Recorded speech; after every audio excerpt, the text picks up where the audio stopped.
Welcome into a Thursday edition of the Jordy Culotta Show, live and driven every single day by Go Chevrolet. Shout out to the crew over at Go Chevrolet, whether it's the new car lot out in LaPlace, Louisiana, or the used car lot here in South Baton Rouge on Florida Boulevard.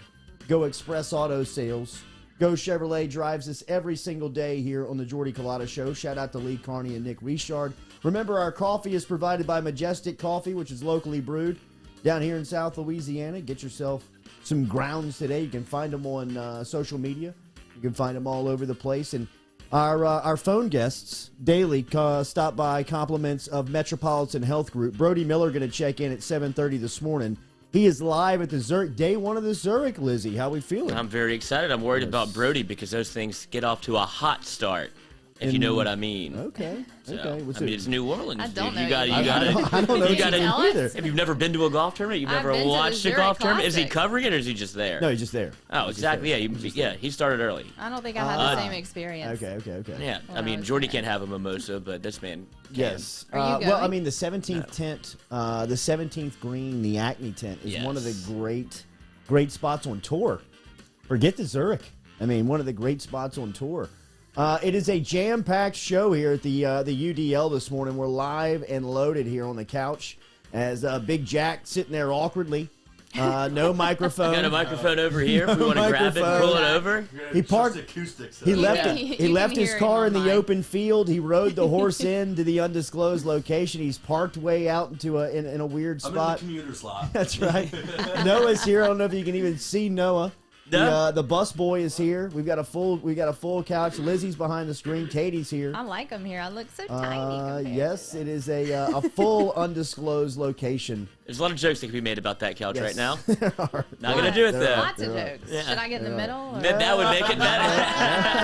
Yeah. Lock the door. So we're going to talk LSU football. Moving on. Right here on the Jordy Culotta Show, as we will talk to Brody Miller coming up in a couple minutes. Huge series starts in Oxford today as Ole Miss baseball and LSU baseball will link up from the Sways, as that will be a great environment coming up this afternoon for a 3-day set. Man, I should have worn purple and gold. These are the days that I wear LSU gear when LSU plays Ole Miss. Here's the day. Dang. We did put a text into Mincy. Mincy's over in Oxford. I don't know if you saw the stand-up with Lane Kiffin he had inside of the football facility over there at Ole Miss. He was just perusing the grounds. He was just man. having a great I mean, time. He's a celebrity now. That's what it in felt Ole like, Miss, and yes. he doesn't want to be. I don't think he sent out a tweet. He's like, "Hey, if you see me, come say hey." Yeah. Let me see. Hang on. I'm sending out a text here to a potential guest coming up. No, not Lane Kiffin. Not Lane Kiffin, but Soon. Mike Bianco, the head baseball Oh. coach. Oh, his son's getting started second. Yes. All right. This is a great story I wanted to start with. Did you see this? The competition committee in the NFL has proposed the new rule change along with the numbers. So single-digit numbers will now be allowed for skill players going into this NFL season. I love this rule, man. Me too, man. I can't wait to see this. Who's number one on the list? I think you got to go every LSU guy that wore 7. I'm going Patrick Peterson, Tyrann Mathieu, and Leonard. I don't know if you saw this. He already put out a Bucks Photoshop of him in 7. He sent out a tweet. He's like, got to run the 7th back. Wow. So, While still wearing LSU pads. yeah, he still got the pad. It looks great. LSU pads. Devin White, Leonard Fournette, Russell Gage. I still see wearing the LSU shoulder pads. They still have the purple and gold coming out of the jersey. I'm with you. Can you explain the rule change? So there have been in years past, the rule has stated that skill players, which is wide receivers, running backs, and then on the defensive side of the ball, defensive backs, safeties, punters, and kickers were in this rule as well, where they had to be number coordinated. Like receivers had to be either a team number or in the 80s. And a lineman can only wear 50, 60, and 70. I never knew this. Defensive God, I linemen are learned a the lot only at ones this that can job. wear 90. I mean, the 90 digits. So there's always been pushback with, a lot of the skill players of wanting to wear single-digit numbers. I remember the one that really stood out the most was Reggie Bush. Reggie Bush, when he came into the league, he had really become synonymous with the number 5 coming out of Southern California, and was really trying to push the rule, to change the rule to allow running backs, skill players, to wear single-digit numbers. And So now, college doesn't have the same rule? no, Just college you NFL? can. I mean, college you can wear a single digit on. I mean, I remember Ego Ferguson was number 9 as a defensive lineman. You got for Mason LSU. Smith at 0. Yeah. I think That's awesome. I think the only rule is with the offensive line because remember Lloyd Cushenberry couldn't wear 18, so he got the patch. That's right. So they have a weird offensive line rule, probably something to do with tackle eligible and things like that. Yeah. But Reggie Bush said he would donate half of his jersey sales to Katrina relief, and the NFL was just like, no, Really? shot it down. But it is going to pat Jamar Chase in 1, Yeah. I think that's what you got to see, huh? right? I mean, like Does JJ go back to 2? that I had that one on the list. What Even is though he I like him in 18. You know, I mean, it's kind of an LSU tie. Yeah, yeah. But Also, that if they want to change the number this coming up season, they gotta like buy all of the. that's always been like the thing in the NBA. Like if you know they can allow that, they'll allow you to wear any number, but if you want to change your number, like when Kobe changed his number from 8 to 24, he had to buy all of The 8s? the 8s Kidding? So they can What? change it. Yeah. before It's he could crazy. change it. And I think Nike cut that check for him at the time. You know how bet much they money you're did. going to make on the resales yeah, like when yeah. 24 comes out? Exactly. But in the league, the same rule exists. In the NFL, the same rule exists. If you want to change your number, I kind of like Tyrann Mathieu in 32. I don't know why. I mean, I loved him in 7, but out of all the number 7s, I'd say Patrick Peterson at 21 Patrick Peterson 21's because great. Dion, and the tie was perfect. Has he announced a number with Minnesota yet? No, I think he's going back to purple and gold. I think it might make sense. No. Good. I got this picture of Leonard I'm about to throw up that looks they photoshopped him like the Bucks says LSU times. Playoff winning, baby. Yeah, and it'll come up here in a second, but they photoshopped him into 7. It looks weird. I'm just gonna say because of NFL jerseys, I've never really gotten to picture it, but I like it. I think that he is the one that makes the most sense. And with 7th Ward, he likes Yeah. to rep the NOLA area, so it does that's make why? sense. Yeah, that's why he wore number 7. He never was, knew that. He was the only one as a true freshman that wore the number. Like coming in, he wore the number. Oh, wow. That Patrick looks- Peterson. Oh, that's Wow, cool. look at that. Well, Patrick was 7, but it hadn't started. It hadn't officially. It It hadn't been really passed become a down. thing Yeah. yet. Yeah. And Peterson wore it, and then he passed it down to Matthew, who I recognize the number with. Like when I think of number 7s at LSU, I think Tyrann Mathieu. That's what I think too. I go believe it Pat or P not. first. Do you? I do, just because you got to recognize who started it. And he was so good and so dominant. And talk about absolutely all uniform team. The man filled the uniform out. He looked like a pro the first day he stepped on campus. He did. He looked freakish. Yes. In the, And he was, in the number turns 7. out. He was. Can we get a shot of the new UDL T-shirt? Yeah, give me 1 second. And see if we can't get that up. Katie, our friends over at Red Stick Sports have put together a new T-shirt representing the undisclosed location. We're going to make some passes around the city, the city, and drop off some UDL T-shirts to some people who have joined us here, including Representative John Stefanski, who had a great day at the Capitol yesterday. If you're keeping up with some of these gambling news and gambling bills that are happening up at the legislative session, and our guy Stefanski really heading this up as he was at the table yesterday. Commenting on the gambling and sports gambling and kind of where it is from a mobile standpoint. We'll catch you up on that coming up here. But the undisclosed location Yeah. T-shirts, I love them. They're I think they're awesome. phenomenal. The art is great. Red Stick we have Sports got did that art. we've got a deadline on this. April and 27th is the deadline. limited to order yours. release? Yes. It's a limited I release. like that. Y'all. They're up on the website now. $16 for a T-shirt. You can't beat that. Jack, don't be trying to go large now. You know, we're an Jack's XL gotta get- family I don't here. know. We got a special order. Yours is big and Yeah, tall. yeah. Big and You guys tall. act like I'm Zion or something. I mean, you basically are. No. In this room, yes, absolutely. We don't got a lot of height. Oh God, don't get them started on the height thing. That's again. true. The Big fish whole in a small bunker will pond. blow up. That's with right. The height thing. Don't forget the Southern Marsh Polo. The Southern Marsh Polo and other Southern Marsh items too, y'all. Y'all are missing out.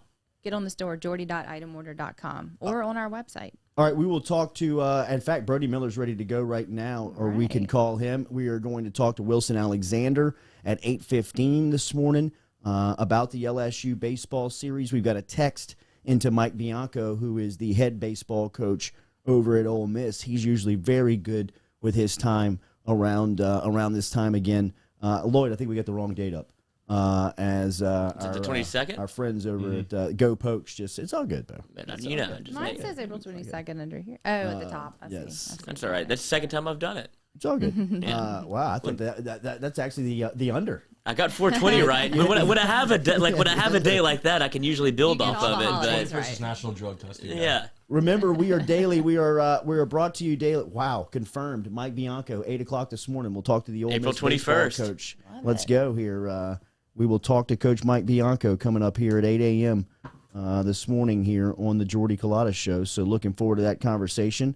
Let's jump into our conversation with Brody Miller here after we tell you about our good friends over at Edward Jones. That is Daniel Newman. Our guy, Daniel.Newman@edwardjones.com is how you can get an email to him today. Remember, if he handles, if you work at the plants, if you work Exxon, Dow, BASF, anywhere around the plants, and you've got questions about your financial future, where you sit right now, some investments that you could be making, 401k, Social Security, get in touch with Daniel Newman. Easiest way to do it is just email him. Daniel.Newman@edwardjones.com, or stop in, check out the offices over there in Central. He's located right across the street from Stabs, actually just right across the parking lot from Stabs out in Central. Stop in. He'll buy you lunch, and he'll talk numbers, and he'll talk some finances. He'll talk some basketball with you, too, as he is a hoop head. My man loves the game, but he will help you out with your finances. He's been great with us. He's been very easy to work with. We rolled the 401k over from our last place that we were working in. Everything has been very, very easy. Had a couple of questions on some investments and finances. Just shoot him a text, shoot you right back, as he is very accessible, and he's great. Daniel.Newman@edwardjones.com. Get in touch with him this morning. Let's talk some LSU football with Brody Miller, who covers it for the Athletic, coming out of spring here. We all hooked up on Bluetooth. Bluetooth, brother. Go, bro. So, a couple of stories. We'll see what Brody was talking about coming out of spring football. Yo, buddy, you good to go? We're live. I'm ready. All right. You're heading over to the Zurich. It's a beautiful day for golf. Yesterday's Pro-Am, I saw Brandon Landry and Drew Brees out there. I saw Sean Payton chipping from the stands. What are you looking forward to? That ball missed me by a foot, by the way. Wow, nice There we seats, go. bro. Great seats. So you're taking it all in. I'll admit, he almost hit me, so I had a little aggravation with him, and then all of a sudden he hits that shot and then sinks that putt, and I'm like, all right, I will give credit where it's due. That was pretty awesome. It's a hell of a save. So what are you looking forward to and see? I love this tournament. And I'm telling you, Brody, one of the best assignments I had at my last stop was we would serve as volunteers around the Zurich, and I was a volunteer valet 3 years ago, where you would pick these guys up in a complimentary Lexus, bring them around New Orleans, and bring them from the course to their hotel, vice versa, course to hotel, hotel to course, and they would just tell you about the city. They tell great stories, and all these guys are really interesting and intriguing dudes. What are you looking for? It seems like you love the game of golf. What are you looking forward to over the tournament? I do. I just love covering golf and the simple notion of, like, it's like you said, even the story you just told, it's probably the most, like, accessible human sport. I feel like, not accessible in the way, I mean, there's a bigger discussion to have about money and all that, but I mean, like, in terms of the players, like, you are really seeing, like, a person out there struggling, succeeding, like, dealing with how he just butchered a shot in the water and how he's going to hit your next shot. You're watching his facial reactions. Like, that is why I love covering golf in a lot of ways, and it's also why I love watching golf. But in this event, fascinating in its own right, too, because it is a team event. It's the only one on the tour right now, and we're in a kind of cool time in golf, in my opinion, where you have, like, these, like, three different waves of, like, cool stars, right? And you have, like, your 28-year-olds, your 30-year-olds, like your Roms and your JTs and all that. But now you have, like, your Colin Morikawas and your Victor Hovlands and your Matthew Wolves, who are clearly going to be, dudes for a very long time. In a team event, you get to literally see them be a team, and, like, you're watching, like, the next stars in the sport, like, joke around with each other and, like, compete with each other. And it's like, that's why I love this event. It just kind of adds a different layer to it. What was your biggest takeaway from the spring football game last Saturday in Tiger Stadium? Was there an overwhelming takeaway that you took after watching them scrimmage for 2 hours? Yeah, I mean, I have a confident feeling we're going to talk about the quarterback room in a second, so I'll wait on that. But I think my surprising takeaway was that the secondary looked quite good to me. I think, and obviously I'm a big proponent of let's never overreact to a spring game, and we shouldn't, but because no one's really running their scheme and all that. But so much of 2020 was just the secondary not knowing what they were doing and looking lost, and just simple, basic communication things weren't right. And then you saw that spring game version a week ago, and they just looked in command. They looked like they knew what they were doing. Jay Ward really looks like he's succeeding at safety, our first real look at it. Dwight McGlover is probably going to be the first backup in, and he looks like a dude. And, I mean, obviously, you can trust Stingley and Ricks, and Cordell Flott looks solid. I think I just came away pretty impressed with that secondary, and you still didn't get to see Todd Harris, and you still didn't get to see Sage Ryan. So that was my takeaway, but I'm not sure if everyone agrees. What about the new face? Was there a new face that popped for you? I mean, I think everybody was looking forward to seeing Mason Smith, but was there somebody that you saw, like Dwight McGlothern, you brought him up. I mean, I'm with you. I think he's going to be a player for LSU and one of the first guys off the bench when you talk about a rotation in the defensive backfield. But was there a new face that stood out to you? It's a good question because I think we were all excited to see, say, a Bug Strong or and he obviously didn't play, or I was really excited to see a Mason Smith, things like that. None of those, early enrollees came out and just dominated. And by the way, they shouldn't, right? Like they're supposed to be in high school. I'm not judging them or anything like that. But I think my answer would be, even though he showed a bunch of flaws and a bunch of youth, I think my answer is still Garrett Nussmeier, because despite throwing 3 interceptions and things like that, you did see just that kind of absurd raw talent that everyone's been talking about for a few weeks. I mean, even when he'd throw a pick, he'd go out there and just throw a dart into tight coverage. And I mean, he throws some balls that not many people, not many of those other 3 quarterbacks can make, quite frankly. And he can run around. So I think it's the boring answer, but Deion Smith obviously didn't get to really show what he could do because he's a little banged up. So I think my answer is probably Garrett Nussmeier, oddly enough. What did you make of the offensive line? A lot of these guys coming back. This is a veteran group. You've got guys that have amassed a lot of starts there, and they're going up against a defensive unit that it seems like is one of the strengths of the team going in to next season. What did you make of the 2 hours you saw them going through the scrimmage, and what have you heard of them coming out of spring? Yeah, I'm glad you brought that up, because I think my initial reaction when I watched that game was offensive line got whooped, right? And I really felt that way. And then I rewatched it, also talked about it at length with our buddy T-Bob. And, I think first off, you have to start with the fact that I don't believe that these scrimmages are always going to give a bit of an advantage to the D-line, because they just get to go, attack with no real, focus on much else, So I think they're always going to have a slight advantage.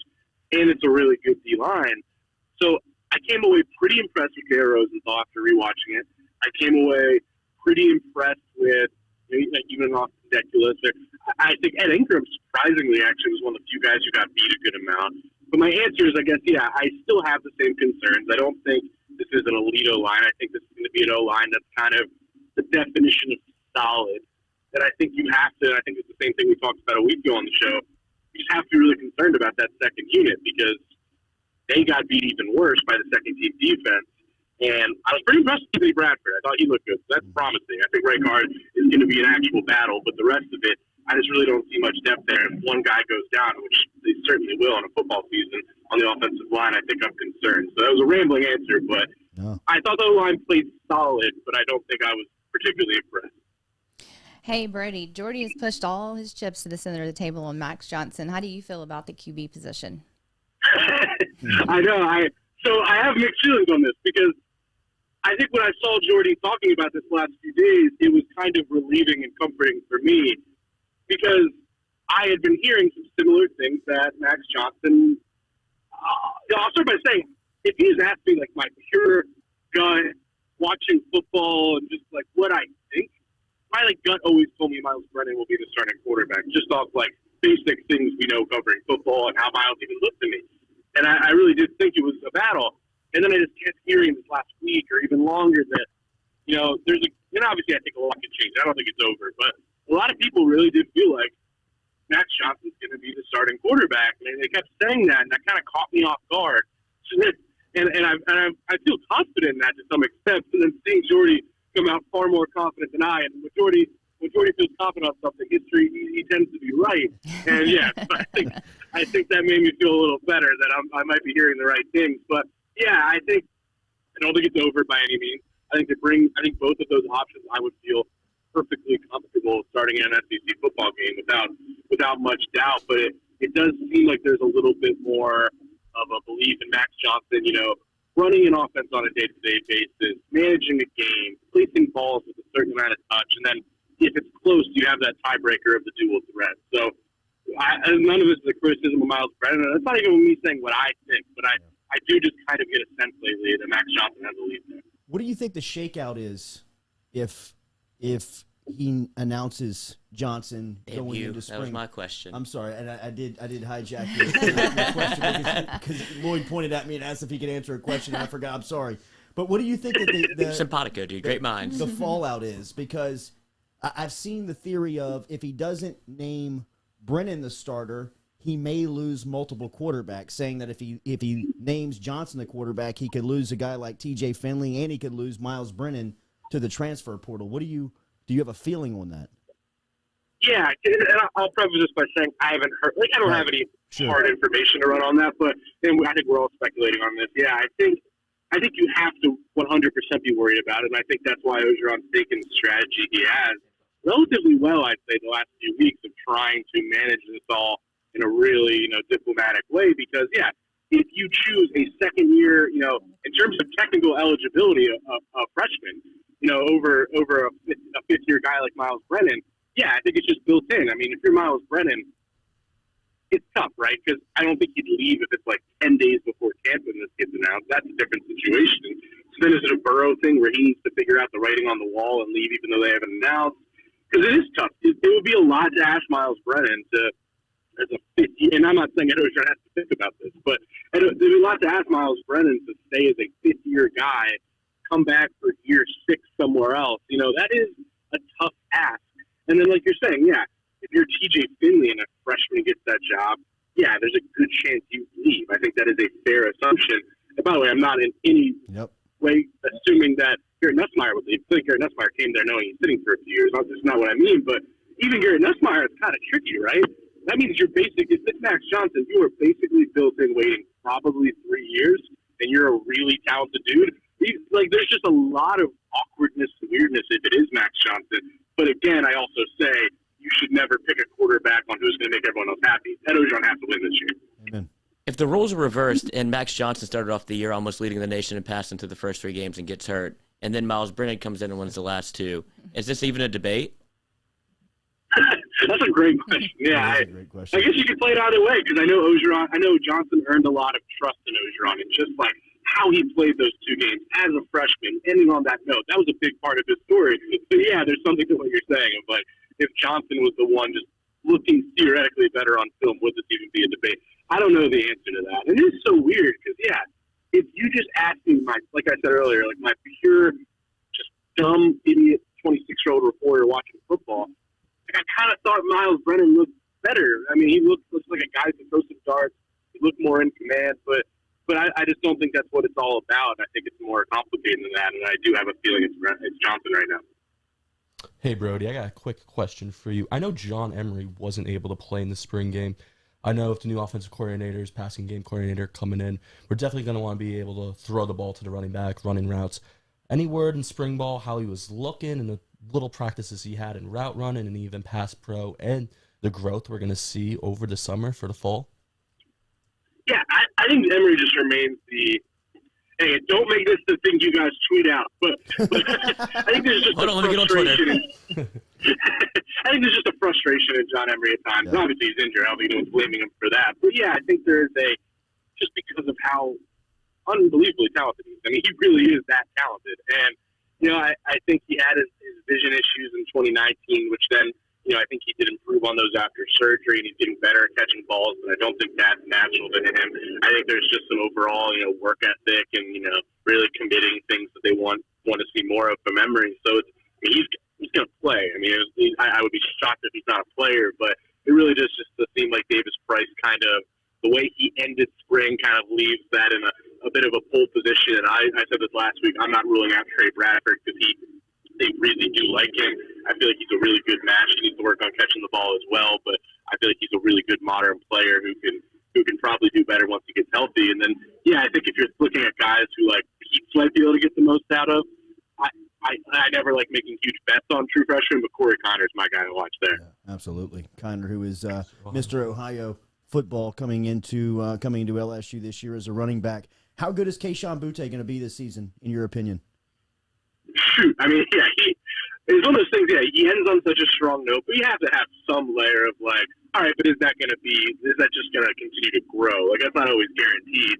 He looked like he picked up off last season and improved. So that's a really big sign. And that's a big sign for, I always throw out the Jamar Chase comp, not in terms of him being that good, but in terms of ending the season on a strong note and then carrying that into year two.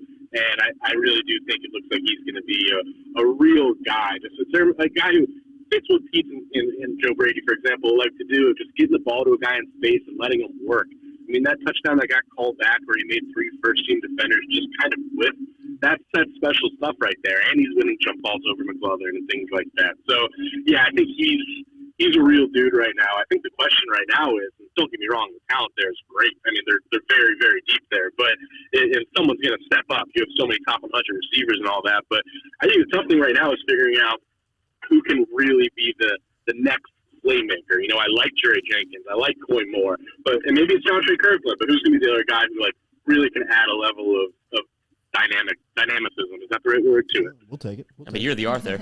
Yeah, right. We're going with you, bro. We're riding with you on that. I have an editor for a reason. Come on. The president's list came out yesterday, or the list of finalists, I guess, to be the next president at LSU. Any names jump off to you? Yeah, I think the obvious one to jump out at is Jake Darden. I think he's a guy who's just been rumored for that for so long, and I don't know what's actually going to happen. I don't know if he has other things he's pursuing, for example. But I think him and Jim Henderson really jumped out to me, and then the rest, like, I'm not going to pretend to know much about the guy from the Secretary of Defense or anything like that. But I think it just seems like Darden and Henderson are the two to kind of obviously watch there. I know it's early in the morning. I'll try and ask you one more. I know last season it was just headline after headline, everything that could have went wrong around LSU football. Do you think there's a culture change, just people getting up in the facility, buying in, one team, one heartbeat? Honestly, didn't even seem like a thing last year. Do you think that's back this season? I think that's valid. I do. I mean, obviously, I don't want to go too rah-rah, like, oh my God, suddenly this culture is just amazing. But I do think there's a little bit of that, and I think a big credit to that goes to, your Jake Peters and your Durante Joneses. In terms of, I think the guys who are back are the guys you want back. I think there's a little bit of, people just feel like they're more invested and have people, caring a little bit more. And I think I see it a little bit, but it's one of those things where I don't want to go too rah-rah with it, but I do think there's a difference. Brody, enjoy the day, bro. Enjoy the tournament. Thank you for the time this morning. All right, thanks for having me, guys. Take care. All right, there he is. Brody Miller checking in this morning as he is live heading into the Zurich Classic. Sounds like he had early breakfast and ate his phone. There at the end. They're moving around this morning, buddy. Getting to those I'm telling you that Zurich, he's probably already had one or two, and I don't blame him at all. No. And it is on a day like today. Perfect. Yeah, a little cold. Got to warm up. You can get in the tent over there on the 17th on the Acme tent. That's usually. I'm telling you, one of the greatest gigs I've had in media was the 4 Kids Foundation puts on the Zurich. And we were a part of the membership for the 4 Kids Foundation in my last job. And they always opened up the volunteers that week. And you could do anything. I mean, there were certain things to choose from. And one of the things that was, and I didn't understand it, and the lady, when she was telling me that when volunteers were signing up, she was like, one of the most unpopular things, we're always looking for drivers because they need to be transported from their hotel to Tiger, are you listening? I mean, I'm like, wait. I said, y'all do. There's too many people. She's like, no, there's not enough. I was like, put me down every day. I mean, I was like, I'll drive every day. I mean, she's like, we'll give you a complimentary Lexus. You go pick up the players at the hotel. You bring them back to the course. Some you may have to just hang out and bring them from the course to the hotel. And I'm like, all right. I mean, okay. So like on Monday, Tuesday, Wednesday of the week, or Tuesday and Wednesday of the week, they're playing the pro-am. Pro-am. And the practice rounds. And so I started on Tuesday and bringing the players like to and from. And I mean, just some of these guys had never been to New Orleans. Some of these guys can't wait to come back to New Orleans every year because they circle the tournament. I mean, some of these names that you don't see every weekend on the leaderboards, but I mean, all these dudes, first off, they're all partiers. Without a doubt. They're all, like, golfers by nature are partiers. I never knew this. Yes. This I is mean, like news. Why to do you me. think we're trying to go to the golf course so often? It's not for the sport, baby. Well, I mean, I It's- know you drink when you play golf, but y'all are acting like y'all are like No, they get raging down. out No, there. No, they get down. Yeah. They get down. And these are PGA members. These are PGA God, tour it's guys. such a just like boring telling sport. It's stories weird. about some random practice round that they played one time, and you know that gets into an all-night bender with this guy, and who knows that this guy parties harder than anybody on the course. It's always Some the of quiet ones. Yeah, but like some of the retro Dustin Johnson stories that I learned. I mean, wow. I mean, DJ was a rock star. But Yes. a rock star. But they all are in some sense. Like, I mean, there's Freddie Couples. I mean, Freddie Couples. Silent he's a Assassin. rager. He's a rager. They just act so reserved, like when you I see know, them. but like what you do forget about, just kind of like from our vantage point, and then having access to them, is that they have so much money. Yeah. They make so much money, and forget what they're making on the course. Like a lot of these guys, I mean, some of these like inconspicuous golf brands are paying them, like, forget the Titleist and the Top Flights and the Max Flies of the world. I'm talking about like some just like crazy off the beating path brand paying these guys crazy amounts of money just to wear their stuff, swing their clubs. Can somebody pay us crazy amounts of money to wear your stuff? It's just a We'll great do it. life. I mean, It is if you can make it. It's so hard, but if you get there, it absolutely is. The biggest takeaway I took from it, and I drove people and their families. Like I would pick, like I picked up one time. I picked up the golfer, the player, his wife, and their 3 kids, and put them in a car. I mean, like some people travel like that on tour. Do they But then tip you like a golf bag in the back. Yes. I I mean, they bet. just got cash. Yeah. I mean, they pull out like the mob looking cash. Well, they got all that cash because they're about to go to the course and start laying hundreds on Yes. holes, and they're like close to the hole, And I closest mean, from like, here. They're just betting Really? the entire time. Yeah, especially in New a Orleans. A valet in their world is like 100 ahead. You know what I mean? Yeah. They're like, Thanks, dude. yeah, right. I'm like, all right. Yeah, sure. Did you go full Uber? Did you like make conversation, or were you very stoic? Absolutely. But you know, you can kind of read the room. Right. You got to read the room. I mean, some of them didn't want to talk. Some of them want to get in and be like, yo, this is my first time in New Orleans. I don't tee off for another 3 hours. Where's a good po' boy? I'm like, let's roll, bro. Whipping it. I mean, yeah, you ever heard of a Parkway Tavern? Get to sweep the floor. But I mean, it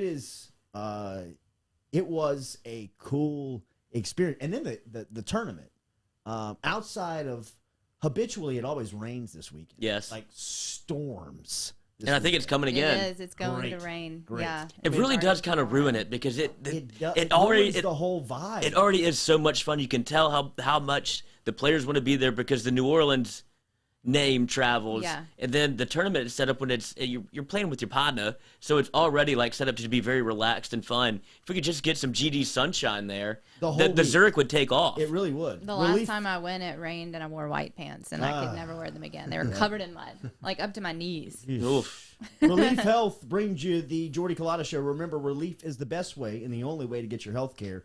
In 2021, that's at your house or at your workplace, on site. Relief is changing how health care is delivered. No more doctor's offices, no more waiting rooms. Health care in the comfort of your own home. The process is easy. Download the application today. Relief Health is live over at your Apple and your Google app stores. They've got the vaccine over there. They are administering the Moderna vaccine over at Relief Health. Remember, Relief will come on site for any employer and administer to the employers on site right there today. Get in touch with Relief Health. Just download the app. Go to your Apple store. Go to your Google app store. Download the Relief Health app and doctor to your house. They're coming to my house today and tomorrow to continue testing the 8th grade girls. Super spreaders. So we can go back to school Monday. All right, we will roll on here on the Jordy Culotta Show. Don't forget, coming up today, we're going to talk to Mike Bianco, who is the head baseball coach at Ole Miss. He's going to stop by at 8 a.m. Wilson Alexander is going to stop by at 8:15 this morning. And Ben Mintz, who is over in Oxford, we'll see if Mincy's moving around and see if we can't check in with Barstool's finest when we come back here on the Jordy Culotta Show, presented and driven every single day by Go Chevrolet. Go Chevrolet is proud to announce Go Express Auto Sales, the new used car lot located in the capital city of Baton Rouge, Louisiana, at 11522 Florida Boulevard. Go Express Auto Sales is online at goexpressautosales.com, or you can search them on Facebook and social media at Go Express Auto Sales, the newest addition to the family of Go Chevrolet. Remember, Go Chevrolet is located down in Laplace, Louisiana, but now welcoming aboard Go Express, the new used car lot located in Baton Rouge, Louisiana at 11522 Florida Boulevard. Well, folks, it's time. Are you self-employed? Then you need to learn about Angel Oak's Home Loans Bank Statement program that they're offering, which makes you eligible as a self-employed borrower to purchase or refinance a home without requiring a tax return. If you want to learn more, get in touch with me. Email me, jordy@jordyculotta.show.com, to learn about the bank statement loan program offered by Angel Oak. jordy@jordyculotta.show.com to learn more. Relief Health, the only way to get your health care in 2021. In your home or on site, Relief is changing how health care is delivered to you. No more doctor's offices, no more waiting rooms. Download the app today, Relief Health, from the Apple or Google app stores. You can get connected to a local doctor in your community or just order a test directly without talking to a doctor. Their COVID tests are live, and right now they have the Moderna vaccine. Online at reliefhealth.com or download the app from your Apple or Google app stores now. Relief Health, changing the way that healthcare is brought to you in 2021.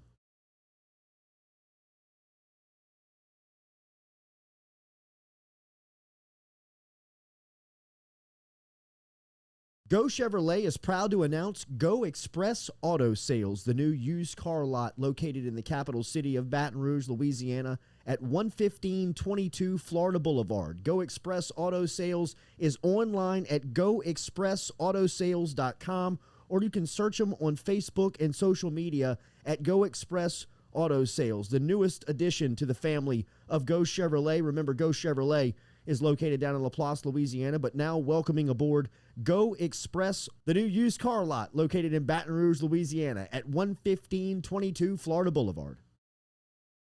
Well, folks, it's time to kick it old school. So you can feel cool. Give it to me, baby. Baby. Yeah.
Welcome back into the UDL. Remember, shirts are live right now over at the store, at the web store, jordy.itemorder.com.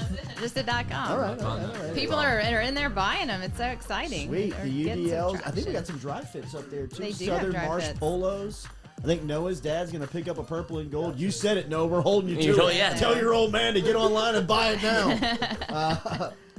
Do we want kinds to of talk stuff. about what we were talking about in the breakers? Yeah, okay, yeah, I wanna okay, know. okay. I think the so, throwing too. I up? think so, too. I mean, it's become. I mean, why it's just not? become. It's That's- become I almost to. want- I don't know. almost There's a wanna make it trend. I almost want to make it a poll question. Well, When's the everyone last knows time- you've or thrown just a up. question. When's the last time you threw up? Because Noah Tingle is in the house, and he is our. We'll give him the backstory our- while we're talking I about am, us. I am. He knows how to set the Our- scene. He does this for a living. Our freshly promoted intern, a former Central standout athlete who turns out to be a health nut. This dude hadn't puked. And That's what makes him a health nut, that he hasn't 5 thrown up. You got to count for something, yeah. This is 5 years his clock is ticking, and he hadn't thrown up. And we were talking about what this room has done to people, right? The undisclosed location. So we are going to get a couple of things checked here. Maybe the filter on the AC could be a starting point where we want to go. Well, see, I don't know if it's that because I'm closest to it and I'm healthy as a horse, dude. Okay, maybe or I'm get just you last. yeah. Regardless, I'm making Or a yeah, statement. exactly. Or I've just got so much shit in my body already that it's Which like is- organs are which is very possible. possible. Which is a possibility. But there have been 3 people in this room. Now, mind you, this is a very small space that doesn't invite a lot of people in. But people that have been here for an extended amount of time have thrown up. I have puked live on air, which has never happened to me in my life. I've been doing this now for over a decade, and never have I been live within the moment and thought to myself, I am going to puke. That happened to me during a Buzzy Heidel interview a couple of weeks back, probably about a month ago, where within the show, like the show was happening, I told her I got to get out of here. I was outside throwing up. I mean, like I just got up and puked. Yeah, I mean it happened live. Great Excellent. job. How did you call audible on that? And then Dude, you could almost see it. Like, we didn't know what was going on, but Jordy was getting very Yeah, we knew uncomfortable in the something. chair. And I was like, I don't know. He's not nervous talking to Buzzy, so I was Yeah. trying to figure out what was going on. I Then he was just like, on the couch. Something was up. I mean, his it eyes was got real big, and he just kind of gave the old. first time. I mean, it was a first time. Yeah. I had to, and if I don't get out of the door at that time, I miss it. You held it as long as you could. Absolutely, I'm throwing up live. I mean, Yeah, we needed you did it right. we've needed a spike. We've needed a little bit of attention grab. I don't know how that would have gone. You know what I Right. mean? If we just puked on the air. Just Look at the- his views. Just puked on the Just air. What was that, jackass it. Stand By Me, where they just start Jeez. throwing up in the pie eating contest. Okay, so Noah has it. He hadn't thrown up in 4 years. That's the last time I puked in a long time. Wait, Nick puked on here. That was the next Yeah, that's what one. I'm saying. Puked during the show. So Nick Ashton gets up one day, just kind of in the middle of the show. He walks out. He looks pale. He looks like something's going on. Next thing you know, we hear him screaming from his toenails. Bro, I mean, he was screaming guttural. from his ankles. I mean, just. The neighbors were. Dude, y'all good over there? What's going on over here? Torture Neighbors, bro. We don't have neighbors. The police. We're in a field. And then we had Jack Krasidlo, I was a a gentleman Pollock about it. from UConn, who looks very healthy, young, got a great jump shot, and next thing you know, he's in the UDL and he's got a case of the pukes. I was just a out of gentleman. You guys nowhere- didn't even know. I came Didn't in even on a know. business trip. It's a business trip. I was Yeah. an assassin about it. You could tell he works at a bar because he went straight, not to the bathroom, straight right Straight grass. outside, Yeah, yes. yeah. I could just do this I had a outside. blizzard beater like you. Yeah. I was like, Lloyd, please put something on that screen right now. I got to get up and go. I don't even remember when it happened. That's I how mean, good it was so though. Yeah. smooth. He was It was slick game about time. It was so stealthy. Have you not had any nausea hit you? No, now I feel incredibly nauseous. Well, I I'm mean, just talking about catch it. I'm up, scared to you nerd. death. Yeah, I yeah. know. God. You got to puke to get in the club. Are you in or you out? I'm about to join right now. This is what it's like working with a room full of boys. Exactly. 4 So years. watch yourself at the UDL. I'm due for vomiting. So are you, Lloyd. We I do know. need to get the. I promise we you probably do this: need to get if that it filter happens, checked. you will not hear me doing it. Would you will tell the not story? See me. I mean, I guess I have to now. See, and I'm an excellent vomiter. I can do it almost very silently too. It's like Stealthy? a little yeah, very stealthy. Just a little, I just Ooh, texted wow. a little pull the trigger, let it go. The only thing you'll hear is it hit the ground. That is- I think texted you people like 3 go to hours rehab after the for show. I was that. like, hey, Yeah, I didn't know you did something it. funny? Yeah, Totally threw out there in that show. elevate. that's a skill because And there if we you go. told me to throw up right now, there's no way I Throw could up do on it. demand. Oh, I could There's do no- it. I mean, but there's a lot of people out there that can make themselves. Well, you throw gag up. yourself. You can't Yeah, I gag know, yourself. but like I could stick a toothbrush down my throat. Oh, you got You no would. no See, reflux I know back there, gag dude. yeah, You're now popular he in is some somewhere. spaces, You huh? are popular in some spaces. So you got the That's playing time. Tell me more about how you drove at the Zurich. More stories, huh? Daily, we're brought to you by Elevate. Elevate Treatment and Legacy Center, located off of Jefferson Highway here in Baton Rouge. Remember, stopping and seeing them. They can help you with drug and alcohol rehab. Log on this morning, ELEV, the number 8, treatment.com to get the latest. Remember, you can start your treatment online. Looking forward to our conversation with Mike Bianco coming up here. Are you going to ask him if he threw up lately? I'm not going to ask you that. You might get nervous. You might get nervous this weekend. Going might against throw his up. son? He might Going against regularly his throw son. They are LSU's kind of in a sneaky spot, but you catch Ole Miss after they lose 2 of 3 to their rival in Mississippi State, and they're probably coming home a little pissed off. This is, this is for LSU. We keep catching bad spots, dude. They just can't catch a break. Yeah. Though. You They come out, Ole Miss cannot coming off catch Mississippi a State. break. And the Ole Miss crowd's going to want to Yeah. show out after what you saw at Mississippi I State. was going to ask, you think that's going to make a difference? It's the first time playing in a crowd for over a year and a half Bro, for this some place people. is going to be on springs. Did you see the midweek game in Oxford with Mintz? I mean, it's going to be wild. It's because you can bring ice over chest, there. I'm telling you. Yeah, it is. It Well, absolutely is. And we talked about this a little bit. LSU has kind of gone. We're almost the suits of the SEC. We're very stuffy in our Alex box. I mean, these got what it's called the dude. What's the other name? The Swayze. Yeah. I think And it's we're- just Swayze Field. Is Yeah. it called that? I know, but I mean, those are cool names They for don't even have a fields. cool name. But it's pretty cool. And then the box is cool, but I'm just talking about the vibe that it puts out is not the dude. Well, I mean, who was it earlier this week? Was it Hunt that was talking about he did. the box is built around, it's built for the player amenities.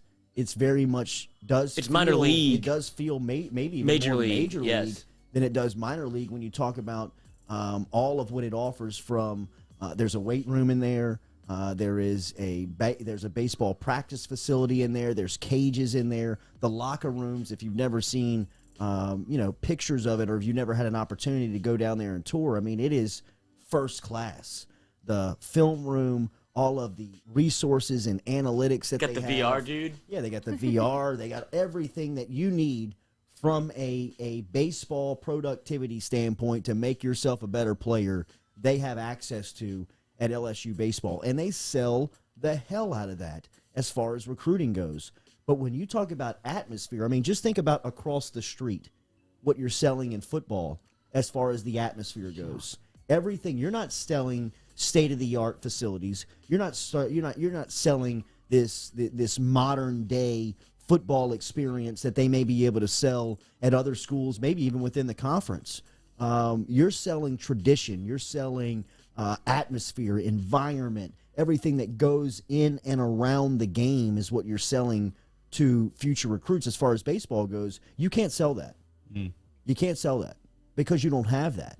But the atmosphere at the box is great. It's great, but when you look comparable to what's happening in the SEC West with teams that are now getting better players than you are and ranked higher than you are consistently in the game, I'm not saying that it's all about the environment and the atmosphere that's around their stadium and their field, but it feels more college baseball. LSU has entered this realm where they feel more of an elitist than they do a part of the crowd, and they may be suffering for that. Yeah, that makes sense. That makes good Counter sense. argument. Ole Miss and Mississippi State, great baseball environments. They just suck in every other sport. So this is their Super Bowl. Yeah, it is. that might be part Absolutely. of That's that. where all the money goes. Yeah, but Jack, you We're got to always good at understand. You have to baseball. understand that LSU baseball is and was a program for a long time that was the only one in the country that was making any money. I mean, like, it was the only one for decades, for late 80s, 90s, early 2000s, that was creating a return and giving money back to the school because they were making money as a sport because of the passion, because of the way that people supported the program. And a lot of the models that you see around the conference, I mean, Mike Bianco was a player coach at LSU. I mean, he was Ben McDonald's catcher while he was here. He was Skip Bertman's assistant coach for almost 12 years, 10 years. I mean, he has tried to replicate exactly what he saw at LSU at Ole Miss. And the atmosphere that is around them feels a lot like the old box. It feels a lot like, and you can't recreate the success. You can't recreate the feeling that a fan base has because LSU fans feel like they have arrived. They've got the national championships, even though it's been a while. What's it been, 12 years since they won their last national championship? Yep. But you talk about the numbers that they have within that department. But Ole Miss and Mississippi State are still trying to break through. Yeah. They're still trying to get to Big boy table. no, they're at the table, but they don't have the rings. Well, also keep in mind that's 2 SEC schools in Mississippi. Yeah. So like it's split in half. And West There's Shin, one and SEC look, school here. West Shin brings it up, and it's a good point. LSU baseball is close to feeling like Tennessee football. Yeah, that is Wow. it. That's good. Ugh. You know what I mean? Oh, man. Doesn't it though? Yeah, that's I mean, why it hurts so bad. Isn't that a good comparison? Yes. Where you're almost your nucleus of fans, even the most loyal of LSU baseball fans, We're kind of checked out. are checking out. Yeah. Is it as simple to get the environment back to just give a place for the students to go that is like Well, they Ole have Miss? the dining I know, room. but it has to be different than that. It has to be almost separate from the stadium where you can kind of, all right, that's where Walk the up. students go. Yes. Yeah. To where it's like, all right, look, we know some shady shit's going down over Yeah. there. Just let them do it. That's what they It's have not at a Duty part. Noble. Yeah. It makes a huge difference. It does. You feel free to actually interact and like be and have fun at the game. Yeah. Comes As to a- security. Yeah, and then you So go to it. annoying. Yeah, if you go to right field for an LSU baseball game, you're getting kicked out. Like, cards now for certain things you can't say. Like no cussing the player, stuff like that. you just gotta let those kids go, man. Yeah. Yeah, you just got to let them be themselves. And it has to be regulated. Yeah. But it has to also be understood in what you're trying to create. And right now, there is a feeling, and I experienced this firsthand a couple of weeks back, or it was 2 weeks ago, of being on LSU's campus, seeing a sporting event, sand volleyball, taking place. I've got 2 kids with me that are just looking for entertainment. We're kind of riding bikes. We pull our bikes up. We go up to the sand volleyball pit, and we watch the games. And in a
Mike Bianco, who is the head coach of the Ole Miss baseball team, has his Rebels right now sitting in a great spot as they get prepared for LSU coming into town. A 3-game set that begins today.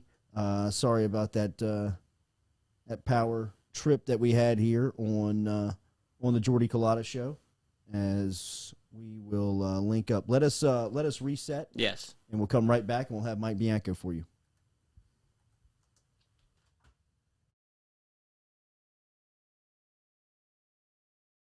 Are you self-employed? Then you need to learn about Angel Oak's Home Loans Bank Statement program that they're offering, which makes you eligible as a self-employed borrower to purchase or refinance a home without requiring a tax return. If you want to learn more, get in touch with me. Email me, jordy@jordyculotta.com, to learn about the bank statement loan program offered by Angel Oak. jordy@jordyculotta.com to learn more.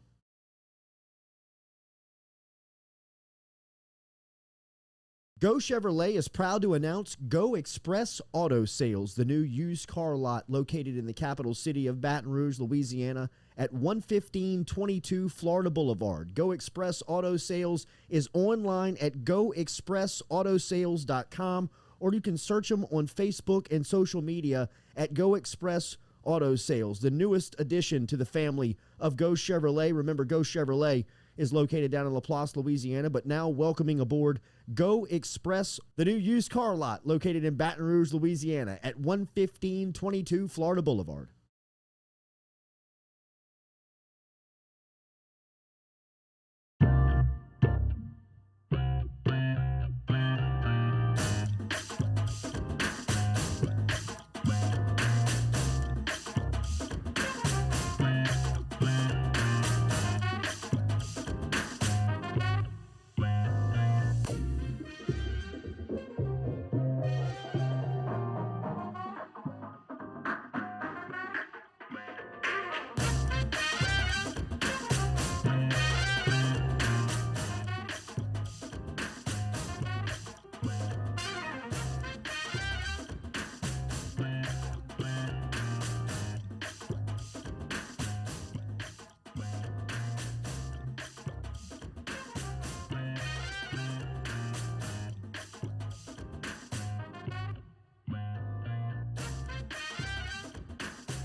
Welcome back here to the Jordy Culotta Show, presented daily, driven daily by Go Chevrolet. Stop in and see Lee Carney, Nick Richard, and the crew over at Go Chevy. Laplace is where you find the new car lot.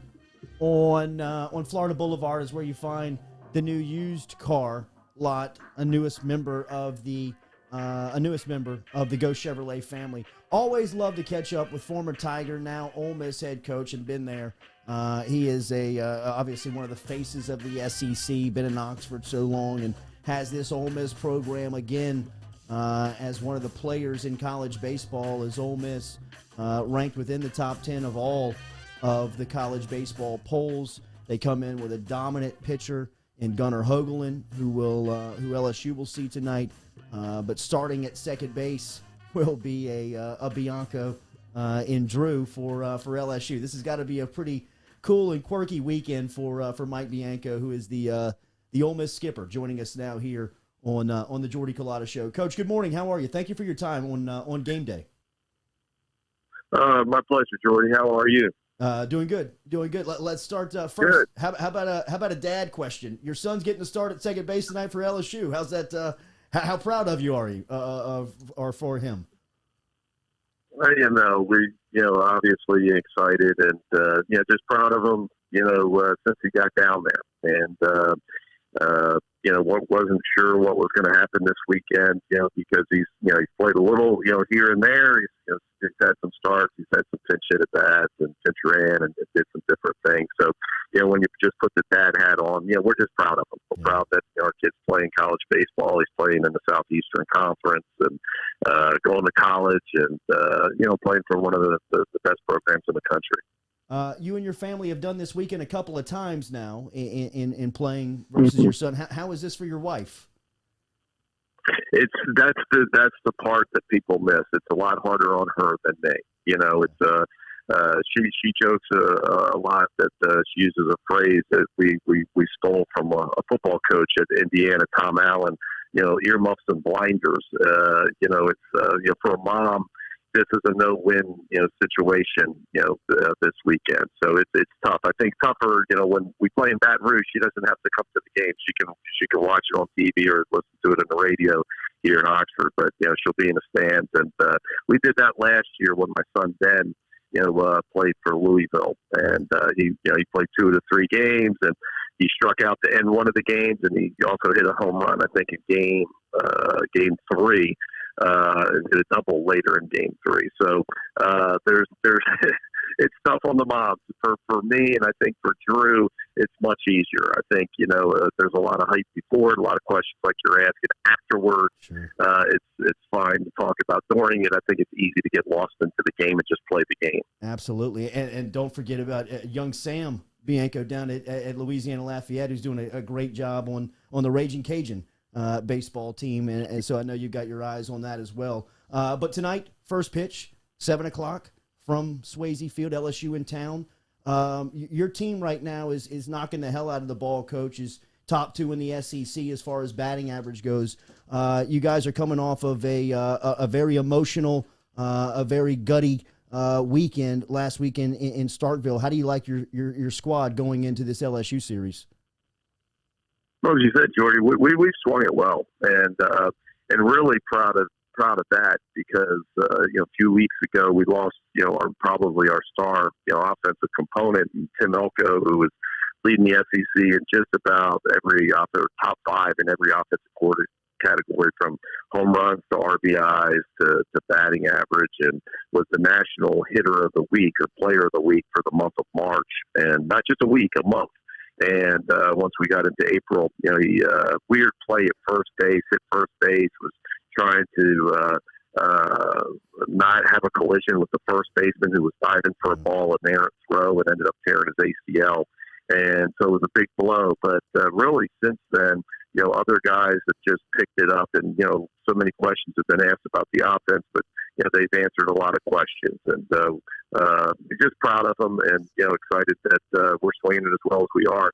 On the mound, as you mentioned, we got 2 really good starters that get us going, and on day 3 is a kid from Lafayette, Louisiana, Drew McDaniel, who's been outstanding for us, and a guy at the back end of the bullpen has pitched really well in Taylor Broadway. So we've played well.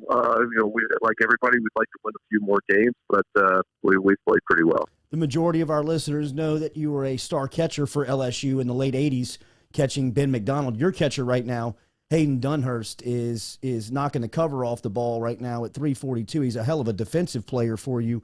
Can you talk about the production that you're getting from that spot? Yeah, he's one of those COVID freshmen, so he played in the 16, 17 games last year.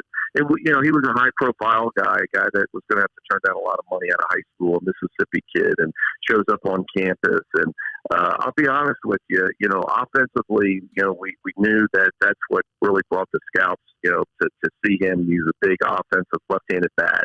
But defensively, he's much better than we probably gave him credit for out of high school. And so when he got on the scene last year, throwing base runners out, just the way he receives, I think that's where the rest of the country took notice. But, he bats in our 4-hole. He hits homers. He walks. He's just it's really been nice to watch his emergence. And, he's one of the best, all-around catchers in the country, and, likely to be a high first-round pick next year. You mentioned your pitching staff, and they're headlined by Hoagland, who will go tonight as he leads the conference in strikeouts at 87. Without giving the scouting report, what makes him so good? Well, what people will talk about his repertoire in a lot of different ways. He'll throw a fastball. It's not the hardest pitch in the country, but it's hard enough. It's low to mid 90s. It's funny that you scratch your head and say that now that it's not super hard. But there's guys that throw harder, but he can really command it. He uses both sides of the plate. He can extend the plate a little bit. He can elevate it. He's got an outstanding slider, which is really the pitch that makes a difference for him, I think, as far as strikeout numbers. And he's got a pretty good changeup.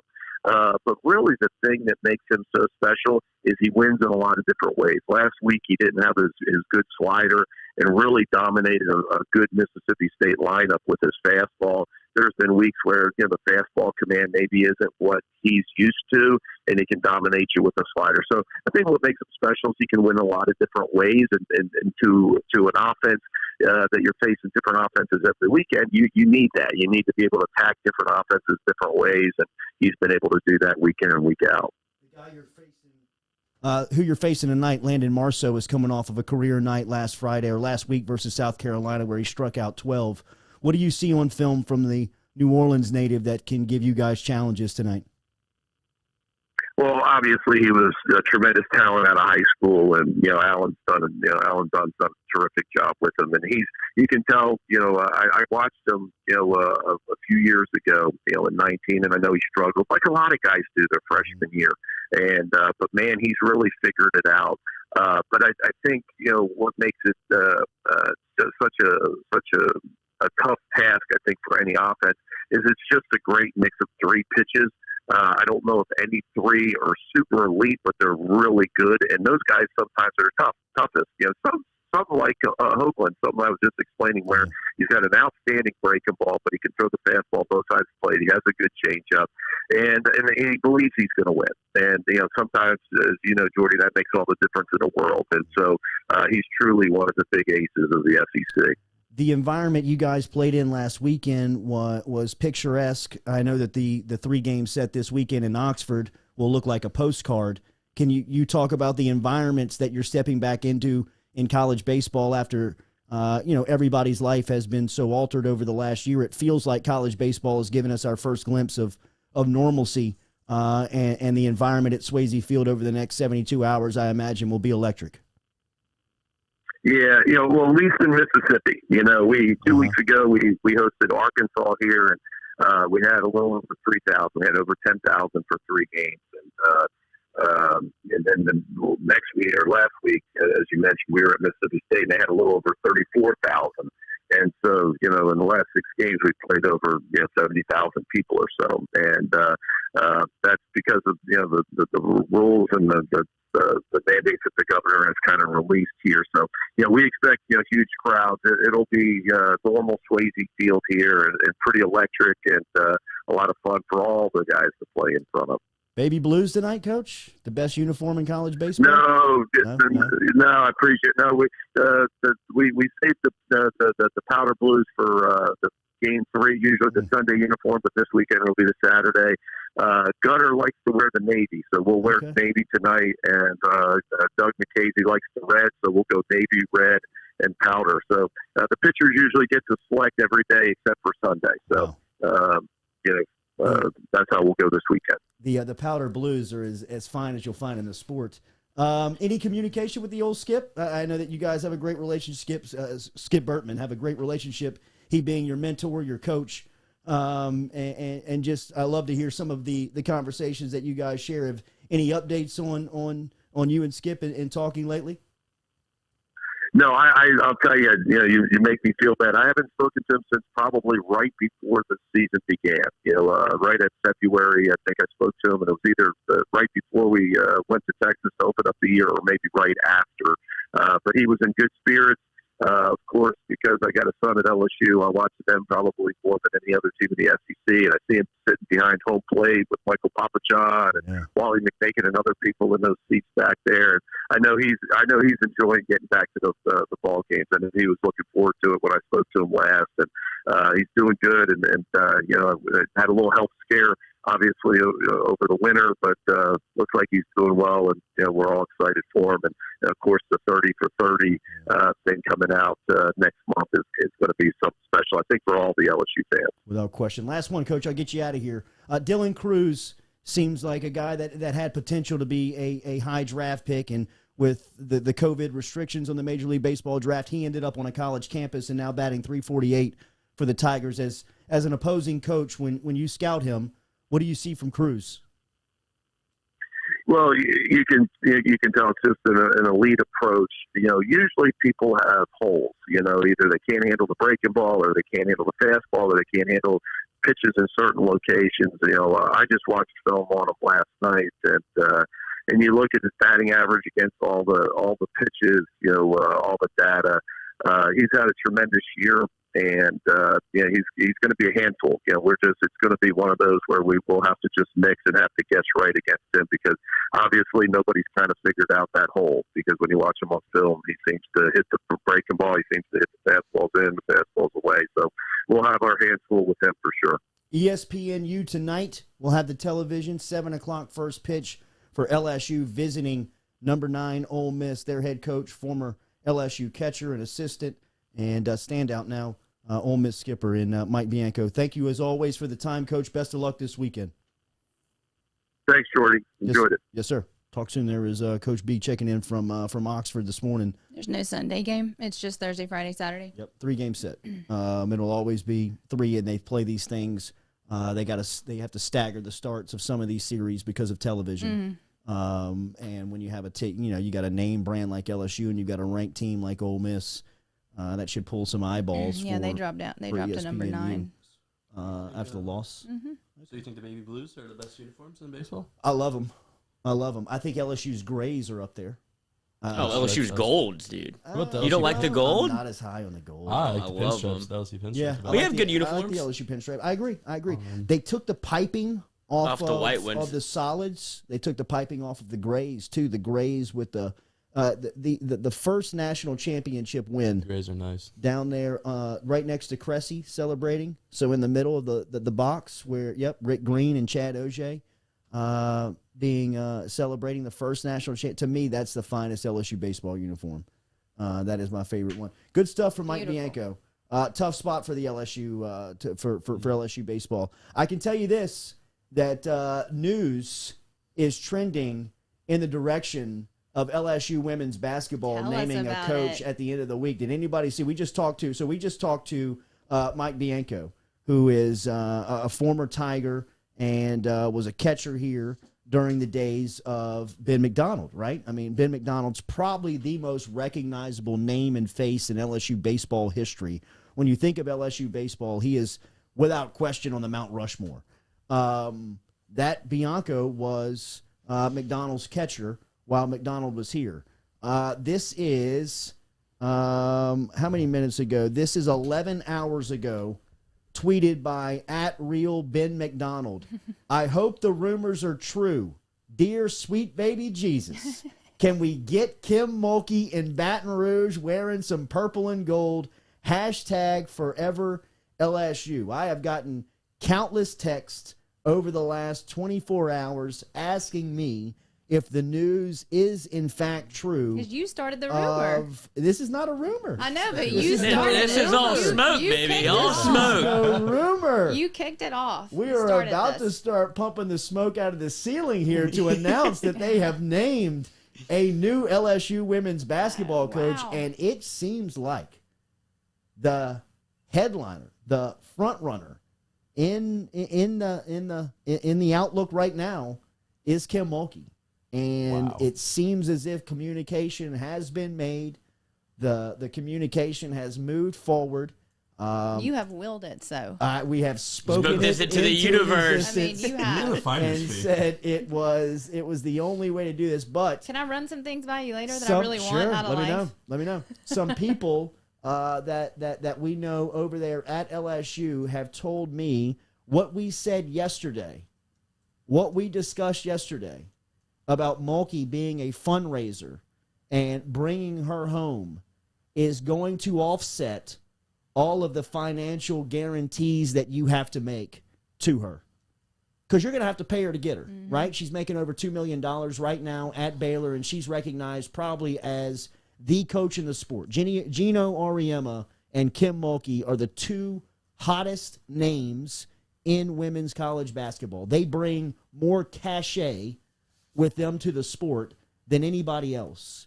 So if you get her on campus and not turn her in because she already is, into this dynamic fundraiser within her home state, oh, by the way, still being able to utilize the relationships that she's formed in Texas over the last 20 years and bringing that back to LSU's campus, all the while making LSU's women's basketball program now formidable and competitive again and intriguing and interesting on the recruiting trail to players. Get this deal done, and I have heard that it could be announced as early as tomorrow. Wow. That it could be 1 week. I mean, 1 week's time. Is that all it takes? Friday to Friday.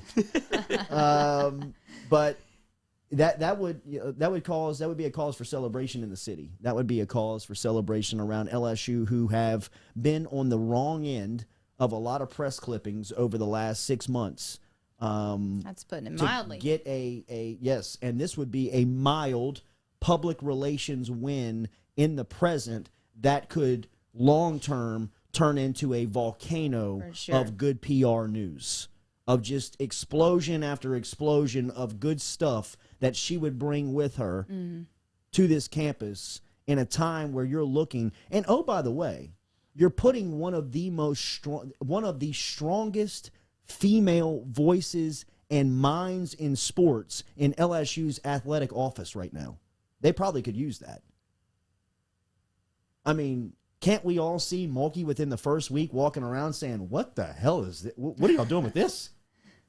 Who's the dead weight you got on floor 3? Somebody's about to get just like a bunch of kicks in the ass. There's, And be like, a lot of state workers up there thinking, I hope they don't hire her. Right, yeah, my job. Oh, God. I got golly, I mean, I've been hiding for a decade. stacks of papers on a desk somewhere. Like, I'll get to that I later. got benefits. Yeah.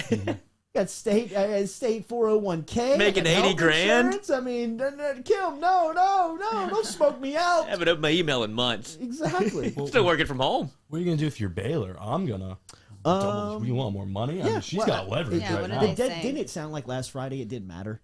It did. If I mean, you if listen, you were really listening, when she says, "Guys, I woke up Wednesday morning and the first thing I thought about was was strawberries from Ponchatoula." I mean, it's like, "Hey, LSU, come get my ass." Yeah.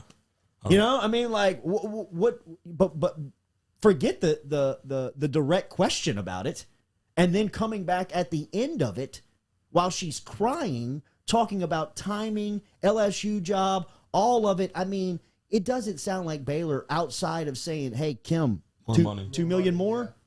What do you need?" Because I mean, and without her, and it made me believe that she could say back, "You can't do anything.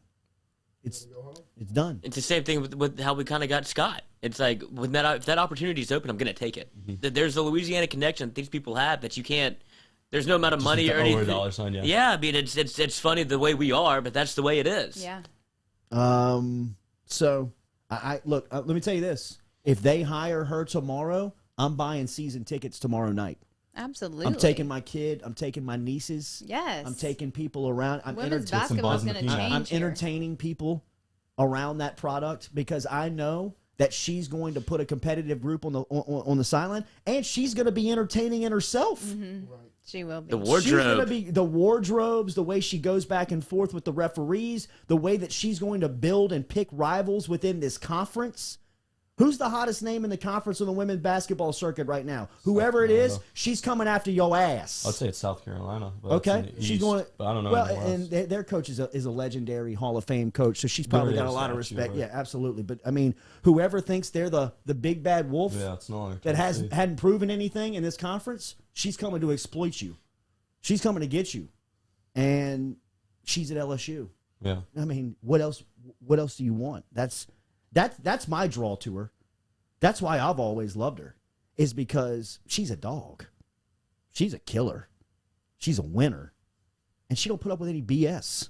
Yeah, how easy would it for her to be like, I mean, in a different time, different era, yes, I would come back because she's going to the Basketball Hall of Fame. Like, she could easily, she's in it. Yes, that's what I'm saying. She could easily rest back and be like, I'm good at Baylor. I'm in the Hall of Fame. I don't need this is a rebuild. She's taking on an absolute rebuilding project if she comes to LSU. And that just kind of goes. It goes to her personality of like, no, I want that fight, dude. Chris Jarrell, Jordy, it's going to take Kim at least 3 years to get LSU women's back. That's fine. I mean, think about the 3-year building process that we've seen around here. It took Nick Saban 3 years to win a national championship. Took Ed Ogeron 3 years to win a national championship. Took Sean Payton 3 years to get back to the NFC championship with the New Orleans Saints. I don't think it'll take 3 years. It could.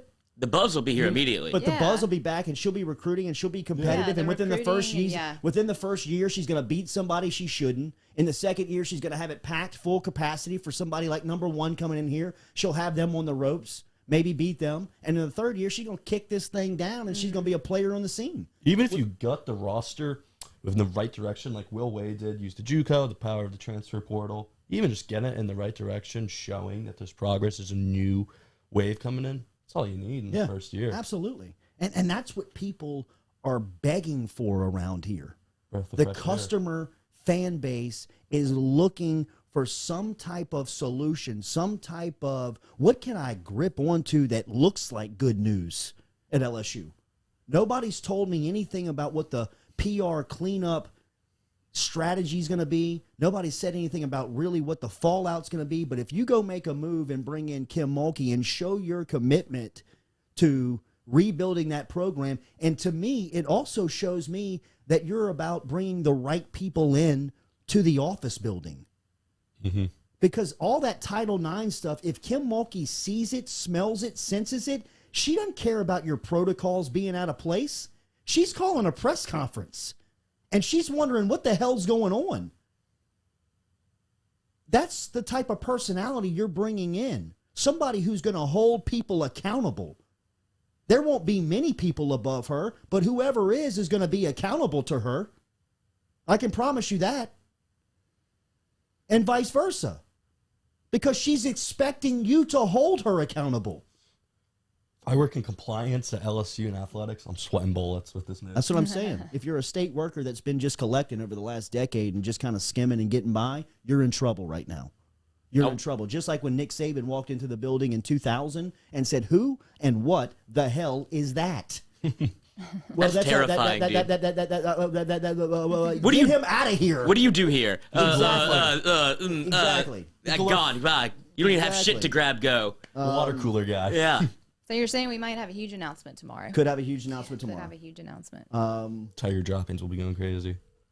But I mean, look at Ben McDonald. I mean, even people, alumni like that are tweeting about it. Mm-hmm. Buddy, I'm sorry I'm late. I've been going on Kim Mulkey. I'm sorry. Hold tight. Let's welcome in Wilson Alexander to the conversation. My man's over at The Advocate. He's covering LSU baseball. He does it as good as anybody.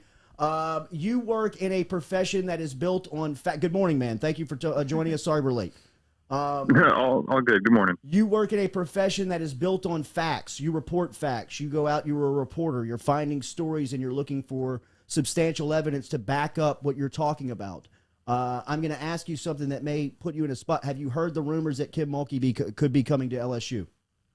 I'd heard rumblings of things, but I've been so tied up with everything baseball that I have not been too focused on all that. Amen. As somebody that covers the athletic program, if that was to happen, not saying that it will happen, but if that was to happen, what do you think the what do you think the PR from that would be? What do you think the story from that would be?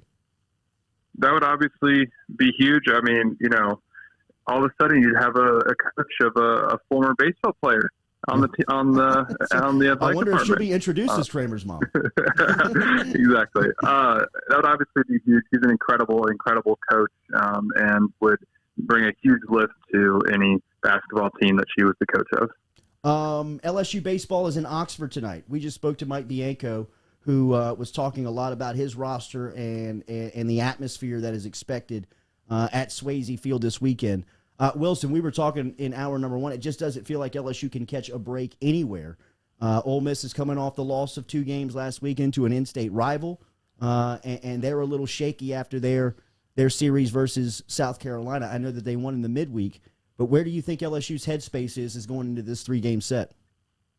It might be a little bit daunting what's coming up here for a number of reasons. As y'all probably heard from Mike Bianco, I mean, that's a good Ole Miss team. The record, I think they're honestly better than their record probably suggests at 9-6 in the league, because offensively they're one of the best teams in the conference. They've got 2 studs with Gunnar Hoglund and Doug Nikhazy, both who could end up being first-round picks, Hoglund in particular. And then, of course, the atmosphere. I mean, this is going to be sometimes, it gets overblown, but, fans make a difference. And LSU hasn't played in a completely packed house until this weekend. Swayze and Ole Miss, everything up there is, full capacity, and they had their largest crowd ever a couple weeks ago when I think against Arkansas. LSU's going to have to, Cade Doty himself said, it might take us an inning to kind of settle in, but we're going to have to because Ole Miss is a good team, and LSU really needs to at least scratch across one win this weekend. How good was Landon Marceau's performance last week, and what does that do for him moving forward? He feels like he's one of the best pitchers in America right now. He absolutely is. It's honestly surprising. I mean, in some ways, it's surprising that he's not being considered more in the MLB draft. I mean, it's just because of his size and sort of his physical projection moving down the road. But he's been absolutely phenomenal. He knows exactly who he is as a pitcher these days.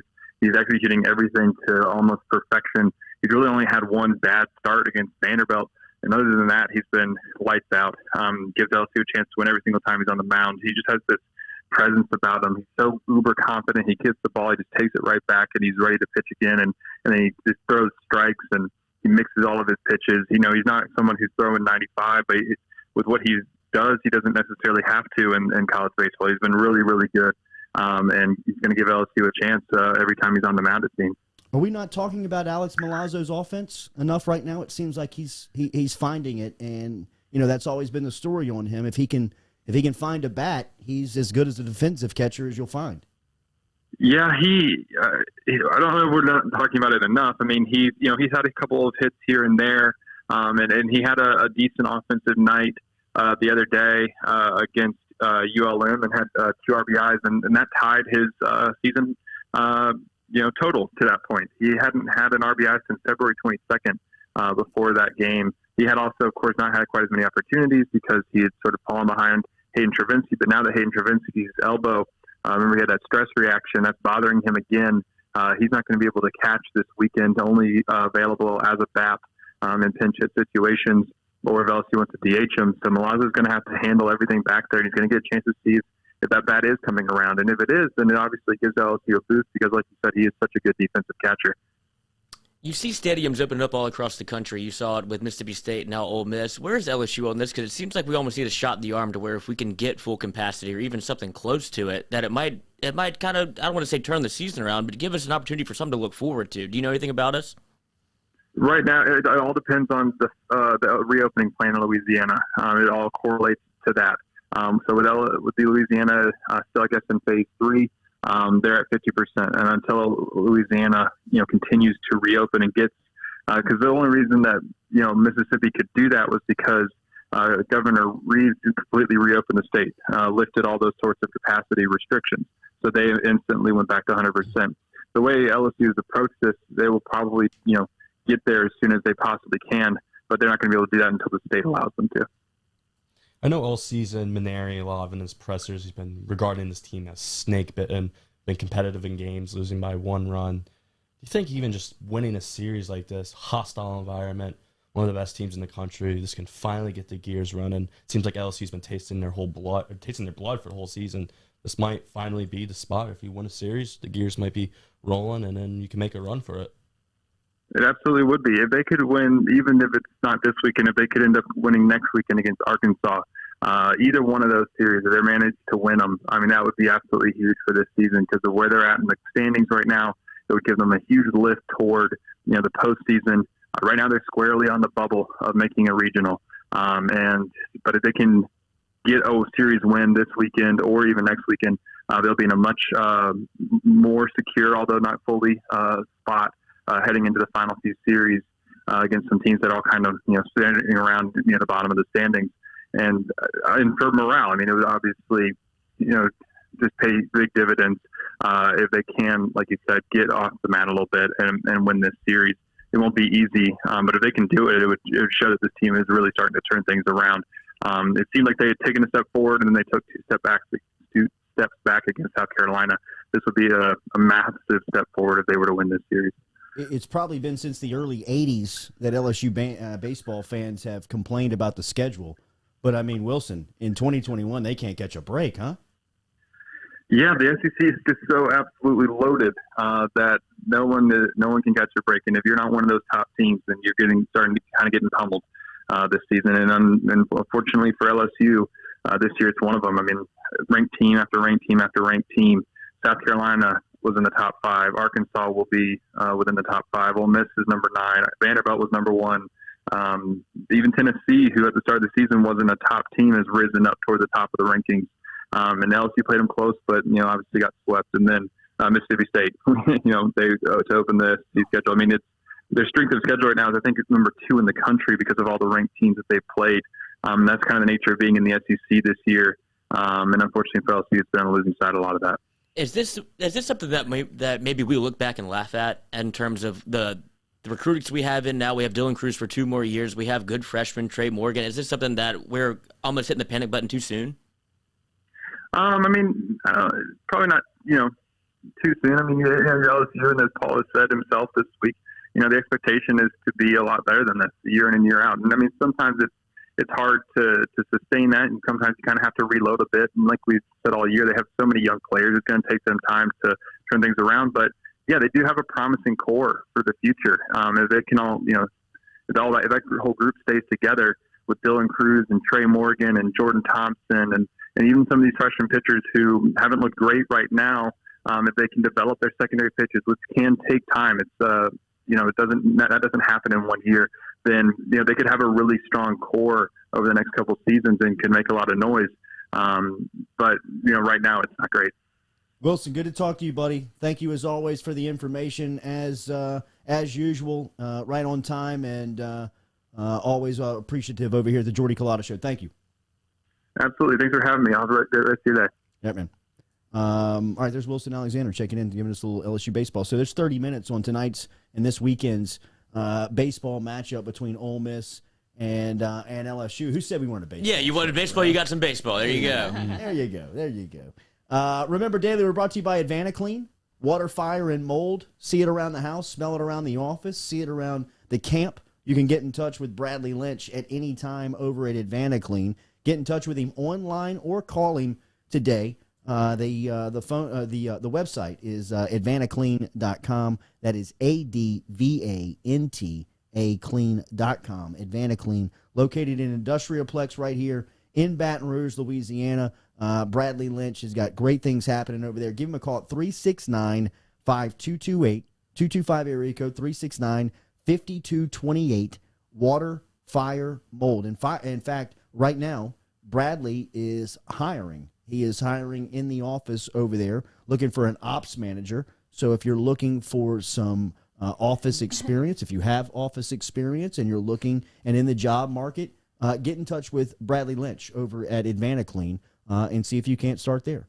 225-369-5228, 369-5228. It's how you get in touch with them, by calling or just log online to AdvantaClean.com. Water, fire, or mold damage that needs to be repaired around the house, the camp, the office. Get in touch with Bradley Lynch over at AdvantaClean.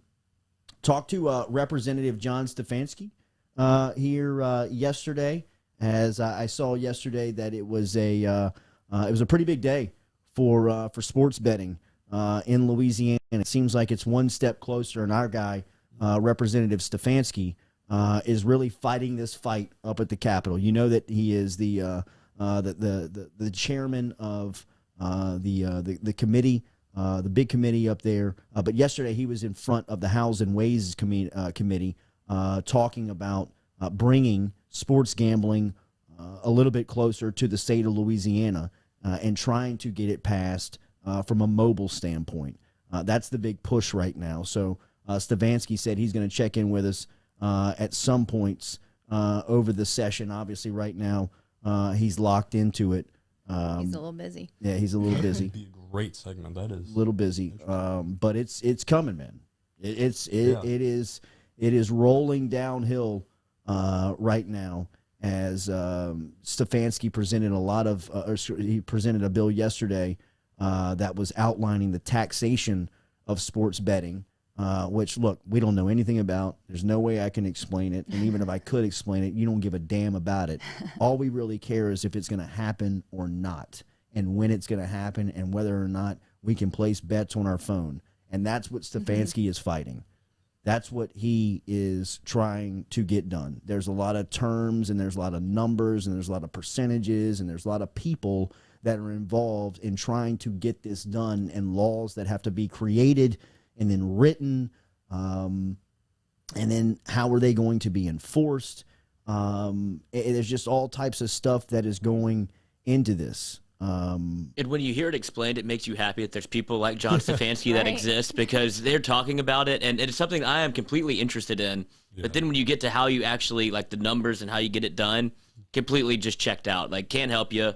Just tell me where to vote yes, and then I'll do it. Sure. But the fact that we have somebody that's like on the Hill that can help explain this and kind of get it done and let it be more understandable is, I guess, what you need. This is why we love Stefanski. He says, my motivation is the citizens of Louisiana. They passed this in 55 of the 64 parishes. They want it. Stefanski told media outlets on Wednesday, that's why I'm doing this. I'm doing this because I have constituents and people reaching out to me saying, make sure this becomes reality in Louisiana now. So, look, man, he is the one for the fight.